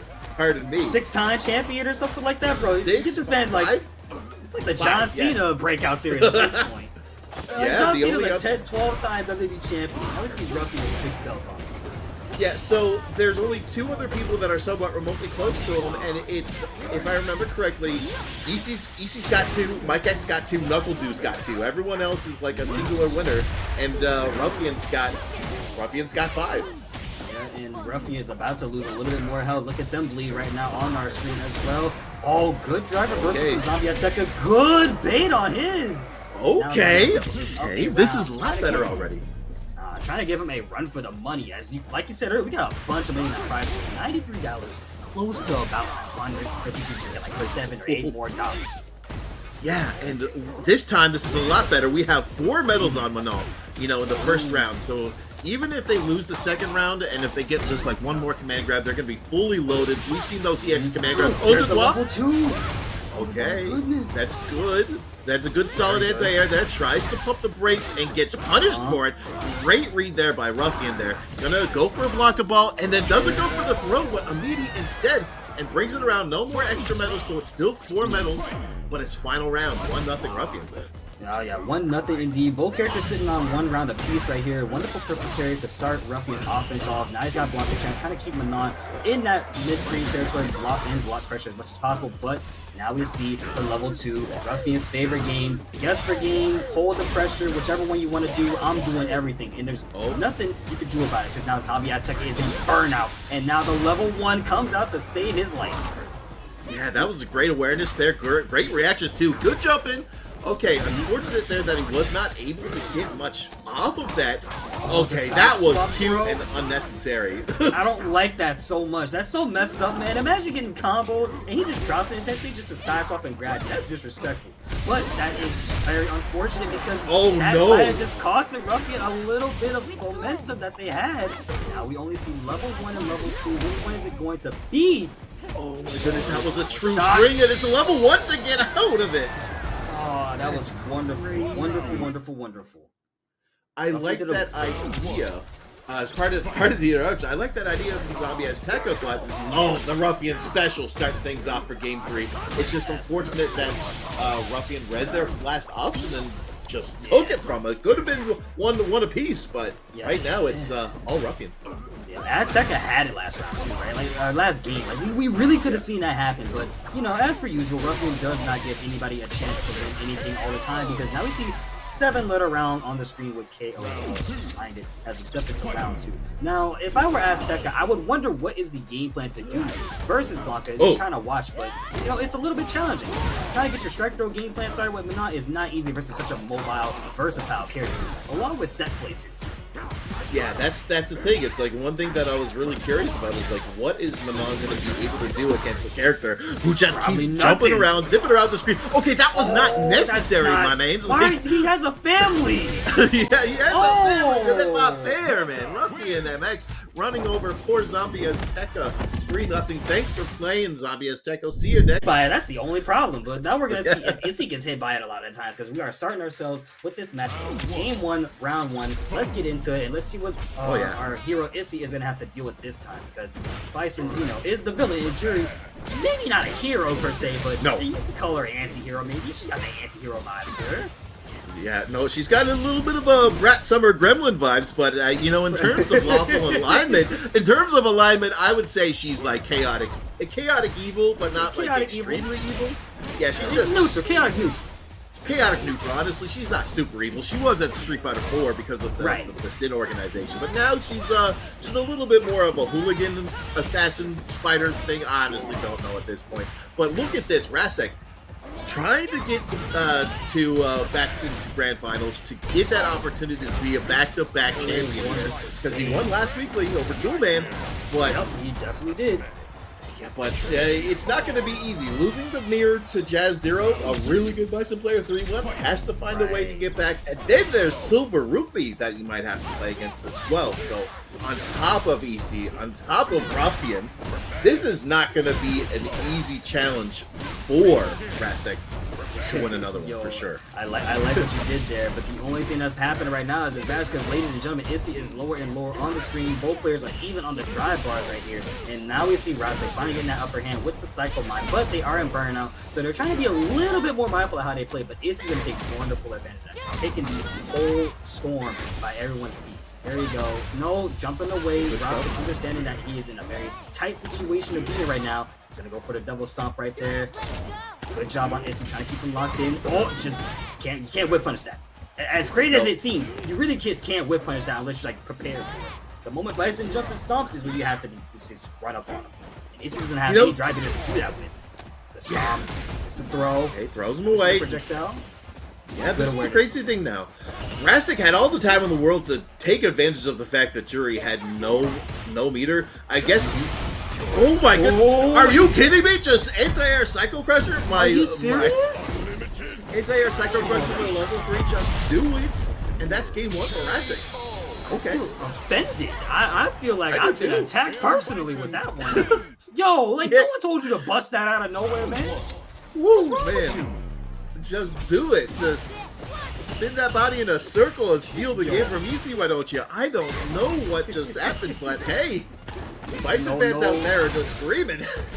No Shia LaBeouf. Now Rasec is on the receiving end of damage right here. He's going to get the deep follow-up from Issy right there, but a broken throw to reverse the tie situation. But now Issy, you see them backing up a lot of times, but they try to go in, and now they're punished for their troubles with the Mind Plant on. Now you got to play Rasec. Ooh, breaking and shimmying that throw. Good job, and now we're going to see a very massive, good combo from Rasec right here. Still got that Mind Plant on you, as you were mentioning earlier, Bash. That's probably the worst thing in the world. But now it's gone. Yeah, here's the thing. I really liked the fact that EC kind of knew that the mine wasn't going to detonate for a while, and this isn't going to kill. I'm wrong. Please, I'm so sorry. That definitely killed. You didn't, bro. That anti-air was kind of crazy. Issy was on point with that one. Good punish on that slide. If you didn't punish that, I'd be mad. Yeah, no, that's the thing about it. I like Rasec's usage of slide in terms with doubles reverse, in which you don't really see that much from M.Bison players. They don't really dabble with those rules. But look at this. Mine set up, has to do drive rush because of how far away he sent Juri. Look at that. Just closing the gap, dude. And making it +2 because of the mine, but still, Easy just has done an excellent job of keeping them out. The Goomba stop on Issy is kind of interesting. But Issy with a good punish, and now is taking it over. Again, 1-to-1 apiece, tying it up immediately, which is, you know, good for Issy. Got good momentum on their side. Yeah, no, here's the thing.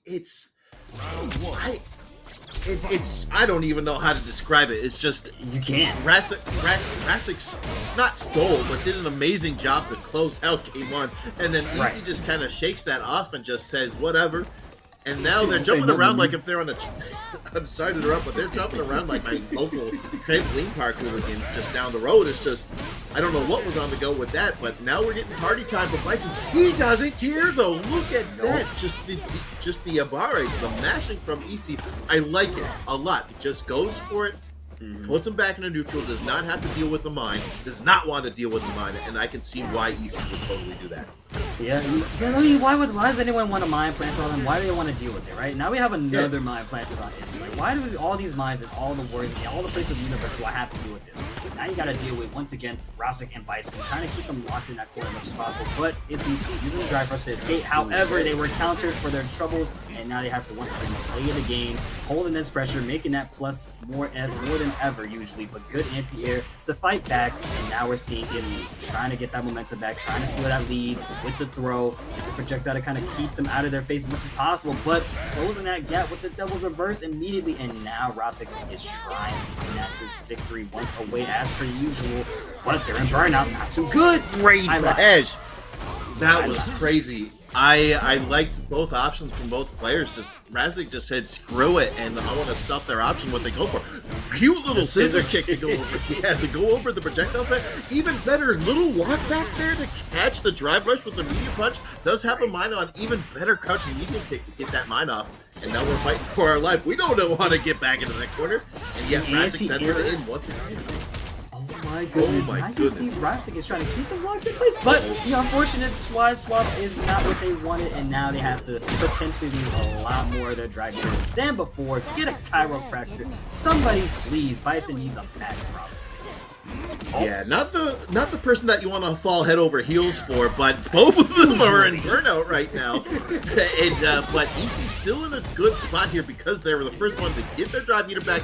Gets the whip punish on the throw, and now it's final round in game 3. This is going to be a pivotal game for sure. This is definitely, like you said, definitely a pivotal game, and I agree with that statement even more because Rasec now has this upper hand as per usual, but the shimmy and didn't get a full punish.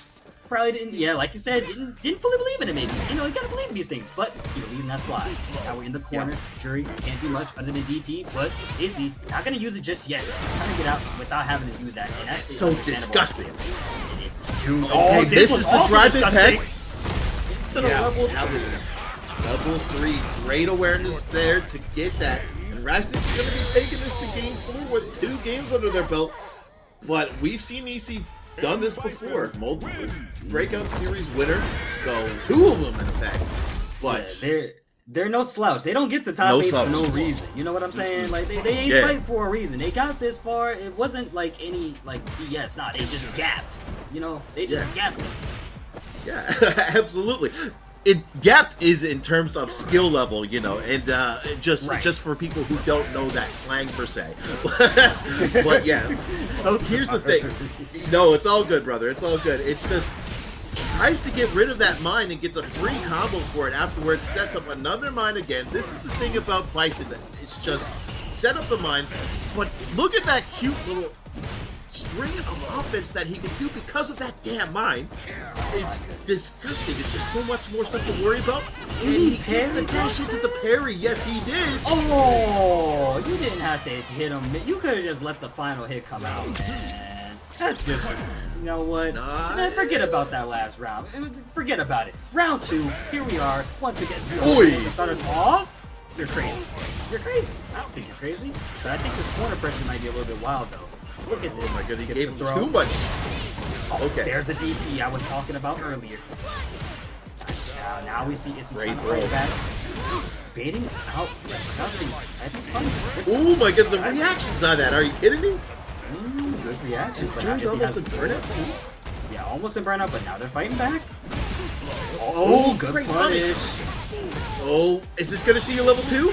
Yes, we are. I think, yeah, that's death. That's death. That's death, and I don't know if the scores are updated, but that should be 3-1 for That's Rasec 3-1. Breezy. That's 3-1. Rasec. Big upset there. I like that. I like that a lot. Okay, Rasec, we see you. We never know what we're dealing with. We never know what you guys are dealing with. So Oh, have a here we different go. mindset about everything. Look at this. The JP right out the gate. I think Jazz understood how this was gonna go, and they said, "I'm gonna need you to stay away from me as much as possible." So, oh, there's the first parry. I can't even talk about what's gonna happen in this match because SilverRupee already had JP in the corner, but Jazz fights back almost immediately. And now we are going to be seeing this long-range gameplay that JP loves, but Jazz goes in the distance intentionally, I guess, to try and escape that corner, which is very understandable. But Mash, we're seeing a lot of flickers, and now we see another counter hit. Well, what do we need to do to mash out of this situation? Well, I don't know. He knocked him away, and that's exactly what you want to do. You knock him away and keep him away. This is what I was talking about. You're going to try to find a way to teleport in just to let Ed know that you do have that option to rush him down as well. But I don't really know if that's a good idea. Gets it set up. Actually does get the teleport away. Not too close, not too bad. Has to spend the level 2. He respects him so much that he has to use the level 2, not the level 1, to get that round secured as we go on. I honestly don't know. This is crazy. This is already game 1. Breakout Series number 15. Bad Cats. One-shot energy. This is crazy. I don't even know if I could call that respect. I think that was just disrespect. But, you know, the respect of knowing that Ed is a threat to you is always an understandable thing, right? As we see Jazdero lower and lower on the ledge, gets the snatch and pull, trying to pull them further in, and pulling them further in with the damage. Nice flicker whiffing, because that was an immediate setup for the throw, and now we are in final round territory. Yeah, I really like that flicker setup, speedy, brain kill, whatever it was. It was just a good way to just kind of stuff whatever Jazdero wanted. So this is the thing about it. He does have him in the corner, walks away to try to read the option, but just lets him kind of get in. Has the portal up there as an option to maybe teleport out, but doesn't this time. With the button, gets a jab. Okay, that's not too bad. Not too bad. Sets up the spikes, but you're still in that weird, lingering, looming threat. And it's not good. Okay, he does get the spike. When JP is on screen, it's always a looming threat. Now we're seeing these projectiles come out, and now we're seeing Silver is in an unfortunate situation. Look at this right here, the level 3 coming through, and Jazdero taking home game number 1 and going into game number 2 just a couple moments. You know, here's the thing. I did not know that you could whip out those projectiles really quickly. I felt like that was just quicker than usual, and it's just that the SilverRupee just could not find a way to, close the gap. So Jazdero just has to do that 2 more times in a row, possibly maybe 4 more times in order to kind of get him away. But this is going to be quite strenuous for sure. Well. To be fair, when you're fighting JP, you gotta learn how to navigate, and I think that's what JP is trying to teach Ed right here, this young boxer. Trying to understand that you need to learn how to navigate my projectiles right now. But what's not being navigated is how this full screen territory is happening. And once again, we are seeing onslaught of projectiles out of Jazz from JP. Good job with the throw. Now we're in the corner, and this is what SilverRupee does not like. That combo drops, unfortunate. We see it, Mash take it away. You're on borrowed time. Okay. Okay, he's got those. Okay. No, he did. He went for the reset instead. That was cute, but then gets burnt out and dead because of the fact that he was in burnout himself and got chipped out. That was a crazy setup into a crazier finish. Great awareness by Jazdero there. Indeed, and now we're seeing SilverRupee trying to fight back strongly here. Putting Jazz in the corner immediately, baiting out the amnesia. Good job, and you gotta make it hurt more. JP in like maybe 1 or 2 more hits and then 1 combo. Never mind, it's gonna be SilverRupee that has to hold this combo. And I'm kind of nervous because now we're in the corner here. And what is the situation that Silver has to face this time? So yeah, delayed spike. Tried to go for a potential burnout setup, does not go for it. Goes for the Oki ball. And just gets a free. Look at all that drive meter back, but still in a horrendous spot. Delayed it a tiny bit, just so he could get that little flicker there to make him look vulnerable. And Jazdero wanted to press the button, but unfortunately that was not the right time to press it. The right time as well. Right now we're seeing SilverRupee once again being put into that corner. Not sure if we're going to be seeing the same situation here as we see Jazdero kind of backing off, giving Rupee a little bit of space to work with, only to bait them out with a good anti-air. And now Jazz putting SilverRupee in the corner once again. Now step away from me, don't you walk up on me again. Anti-air, I told you not to come up any closer. Now you gotta die for your troubles. Take it away. So here's the thing. That standing heavy kick has been a moneymaker for Jazdero. I haven't seen so many standing heavy kicks before in my life. Just the placement of that standing heavy kick was so good. It is 2-0. We see the switch to Juri. I like it. I like it. You're going to have a little bit, in my opinion, of an easier time, but you're going to have to get in against Jazdero's JP as Juri. Not to mention, dude, you have to remember with Juri, she's quick, she's agile, and she has a dive kick. But Jazdero is no slouch to fight these kinds of characters, to fight these sort of crazy high mobility playstyles, thanks to characters such as Blanka, played by the one and only RUFIANmx. Now we're seeing here Jazdero not afraid to close this distance. And that's the thing with JP, right? You can play them offensively or you can play them defensively. And I think Jazz is going to go for the offense route because look at this damage as Juri is bleeding out already, trying for help. Yeah, I just love that flip out mix up, just being able to jab into a special cancel, like little delayed spike. Just thought that they were able to get out for free, but now it's Juri's turn. Tries to go for a cute little safe jump setup, goes for the throw into an EX fireball. He does not care. He tried to interrupt him and unfortunately just mistimed it as Jazdero's on set point. Jazdero sitting on set point is probably the last thing you want as a competitor in Breakout Series. You don't want Jazdero to go any further to that King's Throne, and I think SilverRupee is trying to make that very clear, but the amnesia comes out, and now once again you gotta hold Jazdero's game plan with the throw. Nice job. Gonna set the projectile and fake it out, and that's one of the ugliest things on JP. You could do fainting out that projectile. Unfortunate drop combo, but I don't think that matters because they're getting this right here.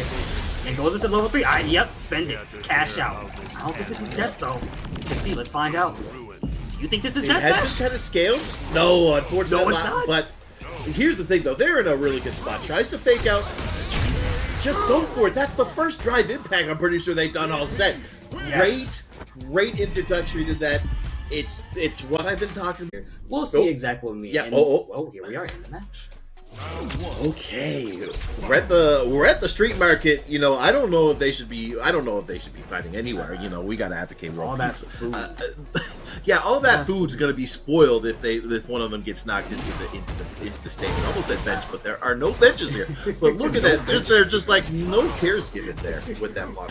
I respect none at all. No one cares with that air to air as well. Not even anti-air, just air to air. Because Rasec is now lower and lower on the life. And now we're seeing that Ruffian gameplay come out. But good awareness from Rasec to try and somehow avoid that Blanka-chan. Got that mind plant on the Ruffian now. And however, the earliest of Cycle Crushers comes out too soon. But we're reversing the tide with the Scissors Kick level 1. And this is what Rasec likes. Oh! Just barely misses it.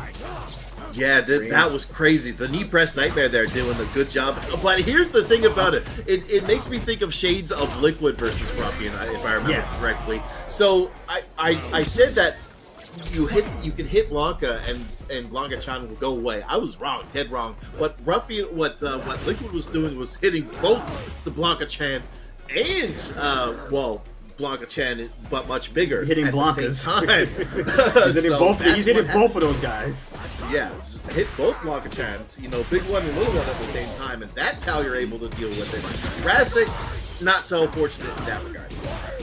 And not so fortunate in this scenario as well, right? Now we're seeing the meter on drive going down slowly, and now we're having the corner, but the crouching unit punch medium kick trying to save Rasec's life there, but it does not matter to Ruffian, who takes it with a good throw, and now we are going into game 2 after a solid play game 1. Yeah, that's how it goes. First to 5, not first to 5. Best 3 out of 5 always in top 8. No, we're not. I don't want to stay here any longer than I have to. Jokes aside, we are definitely here for some good matches. It's just it's 12:30 over in Newfoundland right now. It's getting kind of late, but You bet Fair we're enough. going to stay up for. Oh no! Complete whip on both sides. Huge punish gotta- from Ruffian's side. You gotta stay up for these punish counters that are happening, dude. Because look what's happening right now. Rasec is bleeding out. He's stunned. He's gonna eat this whole combo, and now he's dead. Perfect on top of it. What do you do? What do you do? You go next, or you try to maybe show them your pocket character in Game 3. We haven't really had too much success with that in terms of other characters, besides, Jazdero just being a bona fide Jewelman. Not gonna lie, his Bison. I know he's not on the screen right now, but his knowledge is insane. But look at this. Ruffian's been around the block for quite some time. Multiple Breakout Series champion. We'll always say that. He's got 5 on it. 5 under his belt. He wants a number 6. Hasn't had one in a little while. If I remember correctly, Ruffian did win 2 weeks ago, but, that's not enough for him. He still wants to keep the party started or going or whatever.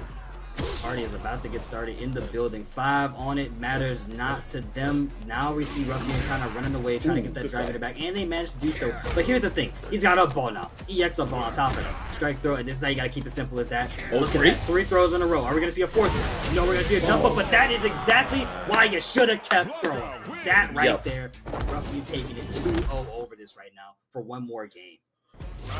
It looks like Rasec is going to stick to the Bison, tested, true, tried. I forget the phrase, but look at that. We're just seeing a little bit of a shift of a change, and that kind of did not benefit Ruffian on that part. Has the mind stuck on him, does not care. Great slide there, goes for the overhead. Wow, what do you know it? A grab. Grab indeed, but now we're seeing that Rasec is once again trying to put the base corner situation good with the Psycho Mine, but there's a throw, and now here it is. That strike throw gameplay coming out. Oh, the jump up with him. I respect it. I respect it a lot. Okay, he was trapping just him in flexing place. on him there. Okay, an anti-air besides EX Psycho Cruncher, that's good to know. Okay, he tries to go for one of the Devil's Reverse follow-ups, and he's probably going to pay the price for it. Ruffian is on burnout. He's a burnout. What's he gonna do? What's he gonna do? He's going to do EX Psycho Crusher. He can't make any sudden movements like that. When you make a sudden movement, oh, there it is. He goes Sudden for movement scissor means- kick? That's fast. Okay. That's fast. Okay. I don't blame him. Every version of scissor kick, it feels like it's slow. No, light kick is fast. Medium kick is almost as fast as light kick, but then the heavy kick comes out. But that was a good scissor kick. Nonetheless, now we're seeing Ruffian once running away, trying not to deal with that any further. And that might have just changed the tides of the match just a tad bit. But I don't think so, because now we're seeing Ruffian keeping the pressure. That's the thing. Ruffian does not want to stay in a spot where he doesn't press buttons in his opponent's face. And I respect that. Look at that level 2 activation. It's safe because of that. He gets that set up. He gets whatever buttons he wants or throw afterwards. He gets it again. He takes it with the downwards follow-up. Okay. The level 1 comes out, but it's baited, and now we're drive rushing with the double kicks. Perfect KO, please. Yes, indeed. Game 3. That's 2 perfects in the set, by the way. That's crazy. Ruffian is just looking good right now. He's being a Ruffian. Yeah, he's a Ruffian. Right to beta. Trying to take notes right now. Yeah. Oh, in place, put them back everything, but didn't want to capitalize too much off of it. But there's the EX Psycho Crusher. Now the tides haven't turned. Getting the small B&B combo right there. And now himself even more plus, but there's the up ball. And now mash. What do we do here with Ruffian on our screen running us down? Here's the thing though. He is on burnout, but and I like that idea from Ruffian because of the fact that he doesn't want to deal with this stuff in burnout, and he does have a lead. Okay, this is kind of gross though. Steps back, gets the throw. If I were Rasec right now, I would try to be holding defense as much as possible because that means about to run out eventually. Oh my god, that was a bad press up. But it doesn't matter. Oh my god. So unfortunate.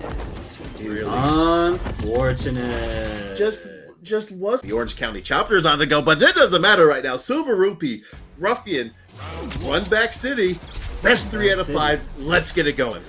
Run Back City indeed. Shout outs to River City Rundowns from out here in San Antonio, Houston, Texas FGC, San Antonio FGC as well. Love y'all to death. But what I don't love is the fact that SilverRupee just took 2 throws and is now being put into the corner, only to eat another Blanka spark, and now we're holding pressure already as a. Not sure if this is what we want to see right here. Yeah, no, look at that. Another perfect. getting more perfect, and you know, I don't know what's going to happen. It's just there's so many things on the screen that we've seen, and that we had 2 perfects from Ruffian against Rasec, and already in the first round we got one against SilverRupee. Like, he's fired up and ready to go.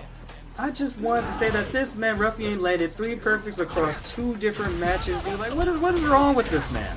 He's playing out of his mind, and I don't mean that in an insulting way. Oh my but God, that he was beat out Shadow of stupidly the Earth? insulting. Oh my God. What is it? Look, Ruffian lower and lower on the drive, but Blanka saves him. Dad, I'm coming through.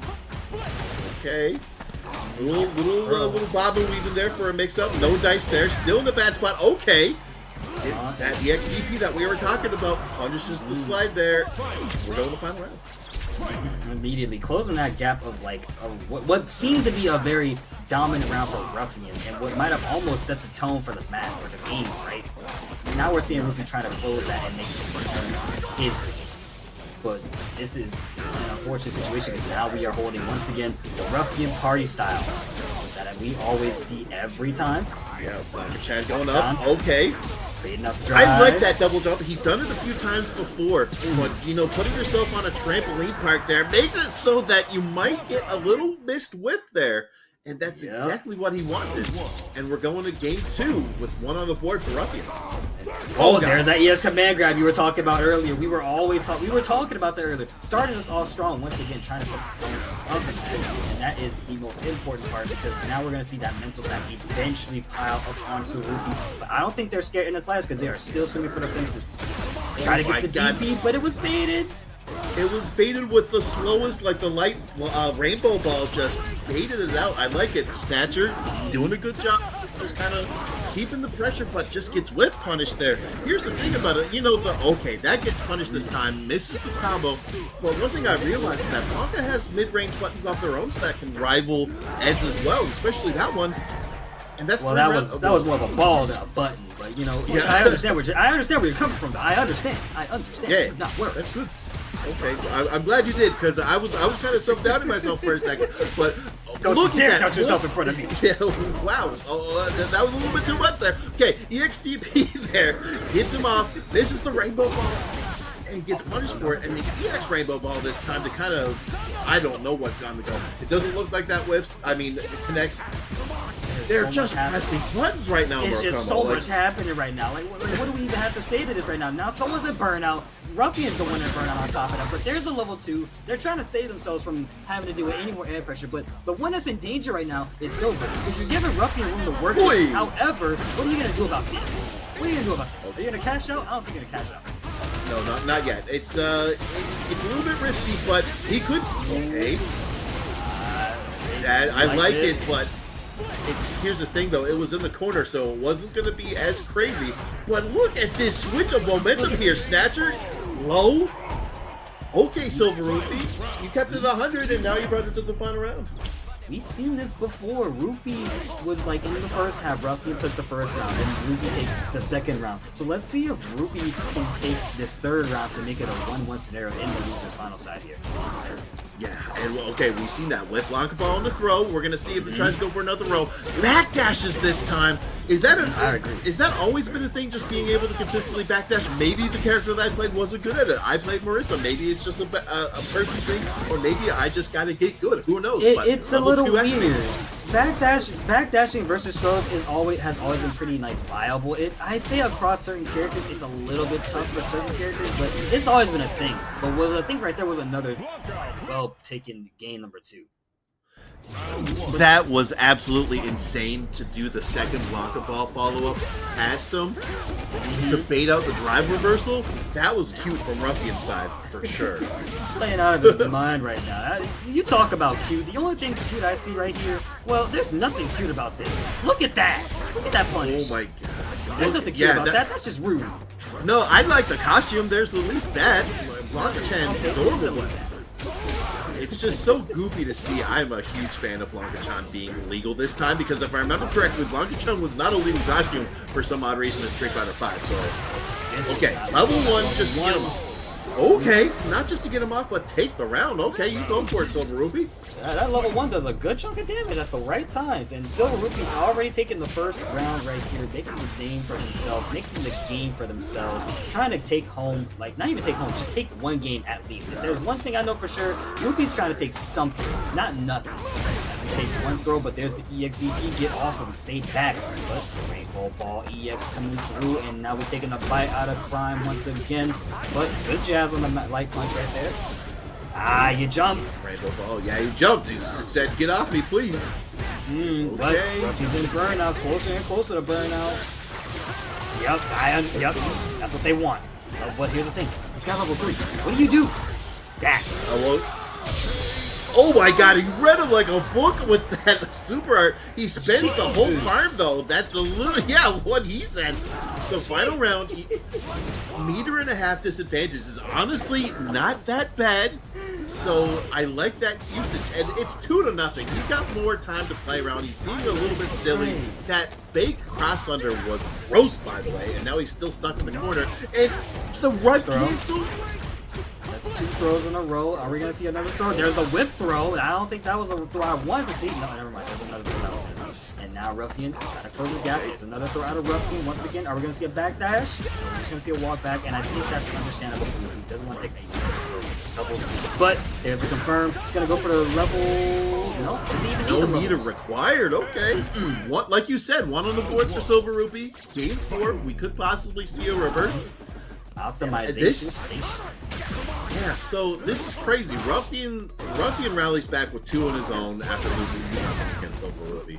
Then now SilverRupee's got 1. So is this the saga? Is this one of the new sagas we're gonna see? Or are we gonna see the saga of Ruffian and SilverRupee going at it every weekly? That's gonna be pretty cool. Man. You know, side order of other players too. But still, I would love to see that. Wonderful same game here. that Blanka ball earlier. We're seeing that Ruffian is lower and lower on the drive, but a perfect parry for the troubles and all the reward as much as possible. Ruffian once again in burnout, but there's a level 1. Never mind, no level 1 for you, sir. You now need to hold my pressure like I've held yours for the entirety of these games. You need to die, sir. 1 to the face, a couple to the gut. Let's go round 2. I gotta say, his moves are so cool, especially like the multiple body blow barrage, and just like yeah, I gotta say they've done a pretty solid job on these animations for the most part. The one exception, he hasn't lifted out recently, but Blanka's air throw is one of the most egregious things I've ever seen in my entire life. But look at that! That was egregious. Confirm. Okay, that was egregious. You took the words right out of my mouth there. Blanka set up, not going to be given a chance to do anything with it, and it's a level 3. Nowhere near dead, by the way. Still in a row. Okay, I see you. That super's too hype. That super's too hype. I'm sorry. I had to. I respect it. I like Abigail's from Street Fighter V a little bit more, not gonna lie, but still, you gotta say, yeah, it's still a really fun little thing that using the tethers the cycle tethers to put them as a box back. Okay, blinking you might miss.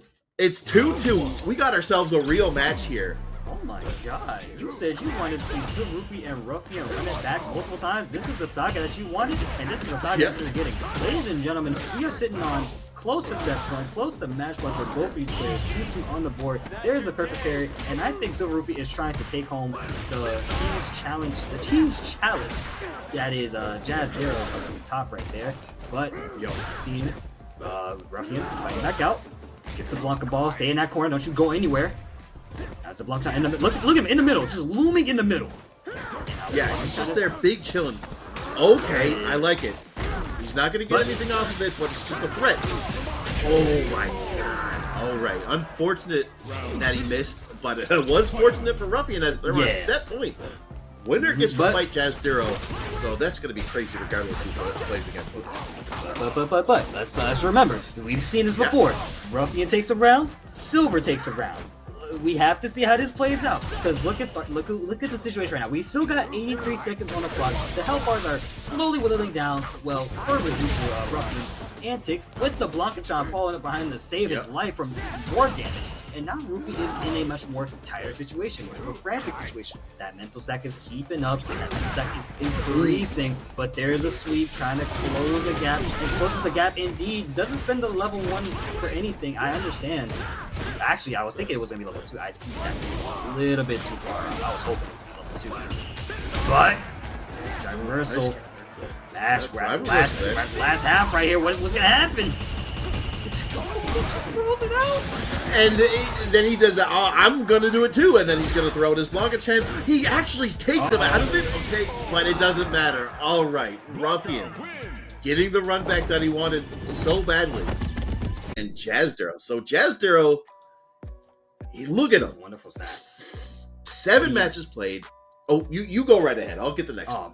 You know what? Thank you. You know what? I appreciate that. As a matter, yeah, you're right. I'm gonna take over because you know what I need to talk about? How did this man get 3rd place at the grand final street appearance in Breakout Series Street Fighter 6? Why? Well, he is a wonderful player. He's got the wonderful MP conversion at 100%, that 86% win rate. His main fighter being JP, and he's first to match point 4 times. Won 6 matches, played 7 matches. He's gotten 9th at the Can Opener Series, and he's got 9th place at the Duel Academy Finish 70. You know, that's a lot of words that I kind of messed up, but either way, he's got some really good standards, and I think that's the main purpose here. I think that's the main point. He's been to 3 grand finals, but never won any of them. So we're hoping to see that Jazz can make this the grand finals that they win, hopefully. But he's got to go against the one and only multi-time champion RUFIANmx, and I think when we see Ruffian stats, we're gonna get a pretty good idea about how this is going to turn out. Absolutely. You know, with Ruffian, 5 times they've won, and by the looks of it, I don't know if it was true, but they won the first weekly with Bison. I don't know if that's a little error, or maybe they played Bison before started playing more Blanka, but ever since Bison. Yeah, it's just they played Bison, and then so he played Bison in that tournament, has been playing Blanka since, and now in this weekly itself, they played 14 matches, they've won 12 of them. Out of the 14 matches, they've gotten the first match point 10 times. A match point conversion, when they were about to win the game, they closed it out every single time with a win rate of a solid 86%. They got, of course, 5 times. They won 5 times. They've won a third of our Breakout Series weeklies. They've got a first place finish at No God No Neutral number 7 Street Fighter 6. Don't let us know about that weekly. But second place finish at Might Modem Mondays. Okay, let me just move this out of the way. Number 212 that he got in second place. So yeah, he only played Bison only in the grand final of week 1. I guess maybe that's what's a little bit of the meme, but I respect it. Was able to close out the first weekly with Bison and then just played Blanka the whole time. So Ruffian, if it's one thing I want to look at, and it's not always the easiest thing to kind of just look back on, but and of course, Jazdero might know who defeated Jazdero to win those. If it's Ruffian, excuse me 1 second, jeez. Saying the name made you cough up so much. Look, I understand. It's a scary thing to just kind of bring up all the time, right? You can't just bring it up out of nowhere. Like, the moment you bring it up, you're gonna be like coughing up a storm. You're gonna be going crazy over here. You can't just say that name normally. That name is banned in this household. God damn it. What are we gonna call it? Goddamn match. We're going into it. Grand final 1. Ruffian, Jazdero, JP versus Blanka. Here we go. This is going to be crazy. Okay, yeah, anti-airs are going to be big. Everything. You got to find a way to get this man out of your kitchen because he is cooking with you, whether or not you like it or not. So it's just absolutely bonkers what Blanka and Ruffian can do to someone in this match. Look at this. Quick match. Quick first round from Ruffian. That is exactly what we're doing right there. See, you have to cut the back. You have to cut it off again because of Blanka. Just taking over the storm, cooking up a little bit too crazy in the house. Look at that. Getting the punish counter grab, and now we see Jazdero's got the mid-screen. I think that's what we like to see the most. Put up a good punish on the slide, and Jazdero can't let it go. Gotta keep it going. Gotta keep it mid-screen, and this is what Ruffian does not like. Jazdero wants to take another, or hopefully their first, Breakout Series championship. And see, I keep saying another one because I want them to win another one. Yeah, you know, that's the thing. It feels like Jazdero has played so good in a lot of the breakouts that he's played, but he's been in 3 Grand Finals appearances, haven't won any of them. And if I remember correctly, some of them were actually like resets. Like, unfortunately, like he got 6-0'd or lost a set. Yeah, but it's just crazy here seeing 4. Literally these reset these grabs over and over. Strike throw comes through all the time. Roughly taking the first game immediately. Jeez, you can say that name, but if I say RUFIAnmx again, It's just RUFIAnmx, please. I'm just gonna have to call him. I'm just gonna have to call him Blanka. Oh no! When? You gotta stay Blanka from now on. Unless you want to lose your health bar, you gotta stay Blanka from now on. Meanwhile, JT over here trying to make sure you don't stay Blanka any further. Just kill him as much as possible, right? Gotta unlock that at full screen territory. But the trade on a button, trying to close the gap, and that's exactly what oh my god! There we go. I think that's level 2. Baby, make it hurt, please. Yes, indeed. I don't know about that, but look at this cute little. Oh no, he missed. He could have possibly gotten a better mix, and unfortunately, he didn't happen this time around. But Blanka taking game 1. Sorry, game 1 and round 1 here. It's just really had to burp there instead of cop. But look at this level 2 pressure there. Blanka-chan hits that there, throws him. Juggles him. He's gonna do Wake Up Electric. Okay, he did not do Wake Up Electric. I would have allowed. There's Blanka-chan though. Okay, running off the screen. Didn't the help. He was at level 2 though, so Blanka-chan was able to activate because of that Blanka bump. Okay, drive rush overhead. That's game 2 right out the gate. I lied. Oh no, not there. Now there it is. Just now. Press the button, and look at that, just 2 to nothing. I've just gotten second win. The thing with Jazdero is he keeps trying to press on a certain situation that does not count for, and right there we see another up ball coming through. But here's the thing, Ruffy is lower, just a tad bit more lower on the drive as it slowly hits the green. Oh my now Jazz on the receiving end of everything right now. There's another up ball. There it is. Trying to get in there. I keep saying there it is. What is there? That is there. Jump heavy kick out of the teleport. Now we are seeing Jazdero's favorite game plan, but Ruffian jumping his way in like a little hopscotch, up falling in front of their face to land a throw. Now here we go. There's another throw. It's on punish counter. There's more damage. Uh-oh. There it is. I keep saying there it is. What is there? The damage, the pressure. Oh my god, he level 1 snuffs it. Okay, we got one on the board for Jazdero. He had enough time for level 1. That was crazy. There's so much happening right here. I'm just a little bit impressed by this. Look at Ruffian. He's immediately on the verge of trying to make this a reverse bracket in like a reverse set immediately. And I think that's the best part about watching Ruffian. He will always give you guys a wonderful show. Because I'm not even sure this is like, I don't know what to say. I don't have the words. Mash, do you have any words for this? So fun fact, I'm just gonna talk about this new information that I got. This is unfortunate. Well, we're going into the final round, but Jazdero, this is his 4th Grand Finals appearance. He's lost to Heretic Magic Man straight. Heretic Magic Man Juri won once and then dipped, just retired, I don't know. But then he lost to Mike X and Knuckle. You can't really blame him. And then if he does lose to Ruffian, those are 4 extremely talented players that, you know, unfortunately he wasn't able to get the W on. But, you know, I don't want to, you know, I am notorious for, you know, counting my chickens before they even hatch. But it's just, look at this. This has been 3 very demanding games. Okay, that was not necessary. This is a very demanding situation out of Jazz right now. Trying to fight back and manages to do so, getting to level 3, trying to reset the situation, trying to get that cooldown period with the critical art animation, which looks a lot more cooler, I must say. But now we have to ask ourselves, what is the OK? That is the OK. That is the price. Those are the spikes. Zoning. Always the OK. Oh, it is.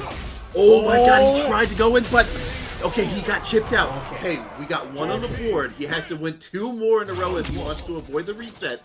But even if Ruffian wins 1 more, we're gonna reset the Grand Finals and has to win 1 more set. What a cross up on that Blanka ball.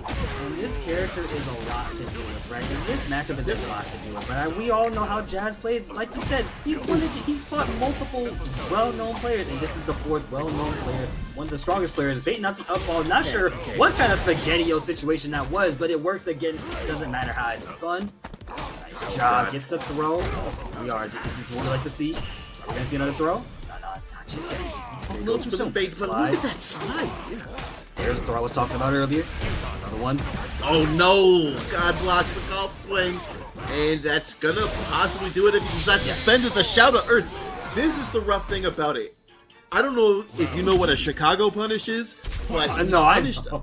Oh yeah, you know what it is. That's a Chicago punish. He didn't do a lot. He just got 1 or 2 hits and say, "I'll take." Well.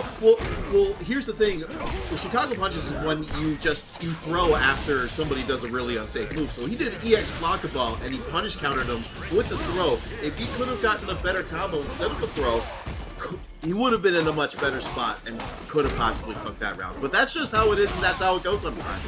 So, you know what? Thank you for giving me the correct terminology knowledge on the Chicago Planets. Because the only thing that's the Chicago Planets right now is this wonderful level 2 animation. As we see here, Jazdero. Oh, with the sneaky reset midway in there? Oh, you are dirty. Level 1 nut? No, you're not going to spend the level 1. I understand. Keep your meter, keep your pressure, keep your space. Don't let them get in. Stay out. There's the throw. Okay. Take it home. Clean. Round 3. Here we come. that's like that mix-up is kind of like when somebody's trying to grab your attention and talk to you about something that you like, only to talk about it just so they can steal the French fries from your plate. It was just extremely devious. Yeah, it's like, get your own fries, but that's just what the reset was. It was just like, oh, by the way, here's a little sneaky link for you. But he spends all of it again. Okay, that I kind of like that. Regardless, even if he got hit, it would have traded anyways. But ball through the heavy forcible back, heavy punch, which was a good idea. But now you're in the corner in burnout. But it does not matter. You still have the level 2 to work with. Oh my gosh! And now you're in burnout on top of that. Okay, this is not good. Yeah. Oh, that reach! That reach, that was like meaty. That was chip. That was a reset. So we're going back into 0-0. It looks like we are going to see a switch. He got a game off, but he's going to try the Bison. The Bison is no slouch either. Maybe he just wants to kind of smother him. But here's the thing about it. Rasec is a solid training partner, I believe, of Ruffian and EC as well. So he probably has a lot of Bison experience from Rasec. Although, mind you, that being said, Rasec uses so much Devil's Reverse. I've never seen anybody use as much as Devil's Reverse as him. So Jazdero is kind of more of a little grounded approach per se. Right, and grounded approach is what Jazz has to approach with, right? You see that Jazz, does have the use of that Devil's Reverse. There's a slide, nice, trying to trap him, and now we're in the corner. And now we're going to be seeing this wonderful Jazdero nonsense right here, right? You got the Cycle Mind Plants on him, and there's the up ball. I was just about to mention that. And now we're going to see big Bison damage. We're going to EX stomp. Yes, we are. Yes, into the level 1. See? That is what Jazz want to see. Production's trying to swap me left to right. Ruffian does not play. Get that correct. There you go. It's correct. It's correct. They're gonna have a long conversation with you about that. No, I'm just kidding. Of course, the 15th. Oh my God. I was gonna say the 15th weekly of Breakout Series, but unfortunately that might have been at least the 15th with EX Rainbow Ball that Jazdero's punished. But even with that being said, Ruffian's still looking pretty good. He has a lot of, he doesn't have as much time now because it's a reset, but he does have, some more games to kind of adjust to this Bison. But look at this commanding presence. Hold on there, partner, because you say that, looking with Ruffian's and Brian gotta play for their life. You see that little mark there? Now see, we're in the corner right now, right? Now you gotta think about this. What's gonna happen? There's a drive impact. That's what's gonna happen. Exactly. Now we're gonna see a third block. Yep, there we go. This is what you want to see for the buys that are cheering for Jazdero. What a way to bounce back. They were down 2-0, got a game back with JP, and then unfortunately lost in game 4. But look at that convincing win from Jazdero's Bison. 4th grand final appearance. He's still here. He's still trucking, and he wants one. He wants to bring it home. And what better way to do that than to do it against a 5-time Breakout Series champion? Yeah, but here's the thing, that dragon is coming back. Still got a pretty big hill to climb upon with this wonderful combo that's unfortunately not going to kill for a roughly, but there's overhead, and that's what's going to kill. Headbutt, head banging it out, you know what I'm saying? Yeah, it's just one of those days. Yeah, just... Yeah, I would not want to be in a mosh. I wouldn't want to be in a mosh pit regardless. I'm 6'2", 250 pounds. You know, I think I can hold myself. I'm a little bit out of shape. / a little bit of a dad bod. I would not want to be in a mosh pit with Blanka right now, especially when he's all fired up with electricity.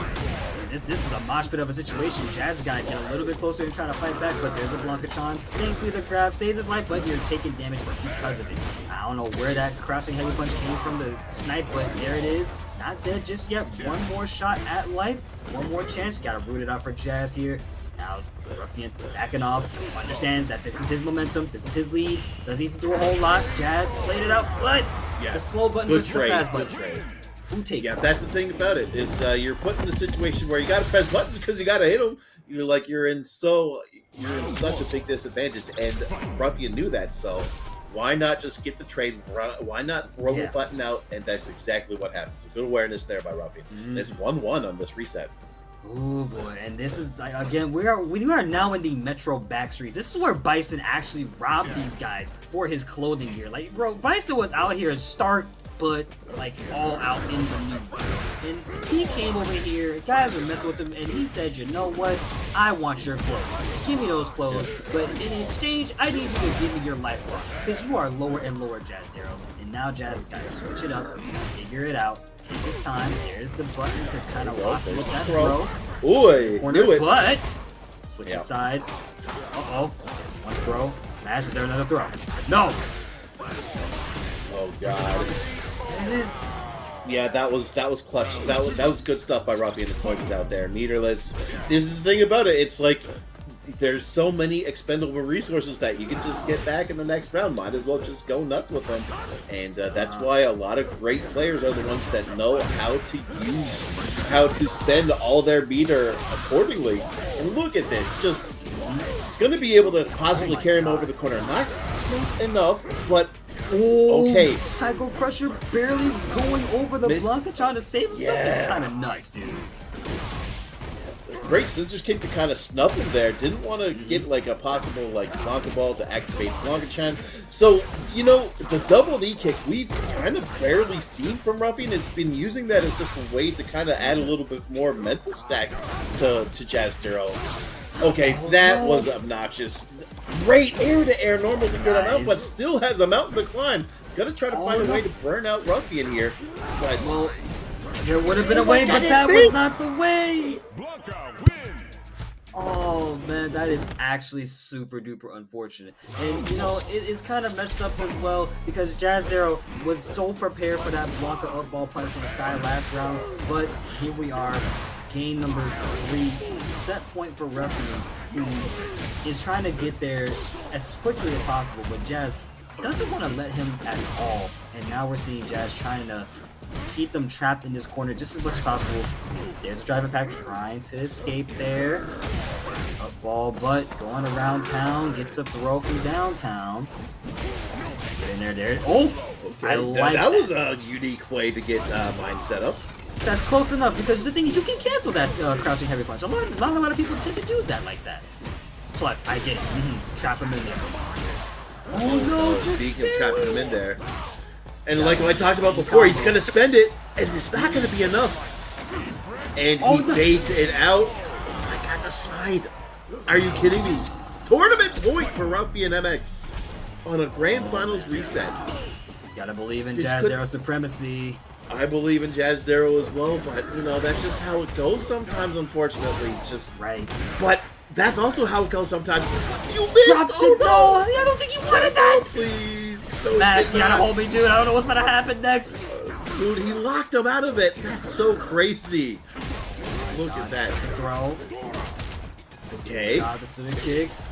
Breaking the throw, I agree. There's a Psycho Crusher. Everyone is just bouncing around this match. You're trying to keep up with Ruffian, and that's the problem. You can't keep up with Ruffian and his movement. Now we're sitting here full screen. Jazz approaching. It's like approaching a wild monster, dude. But there's the throw. So we're gonna see another throw. No!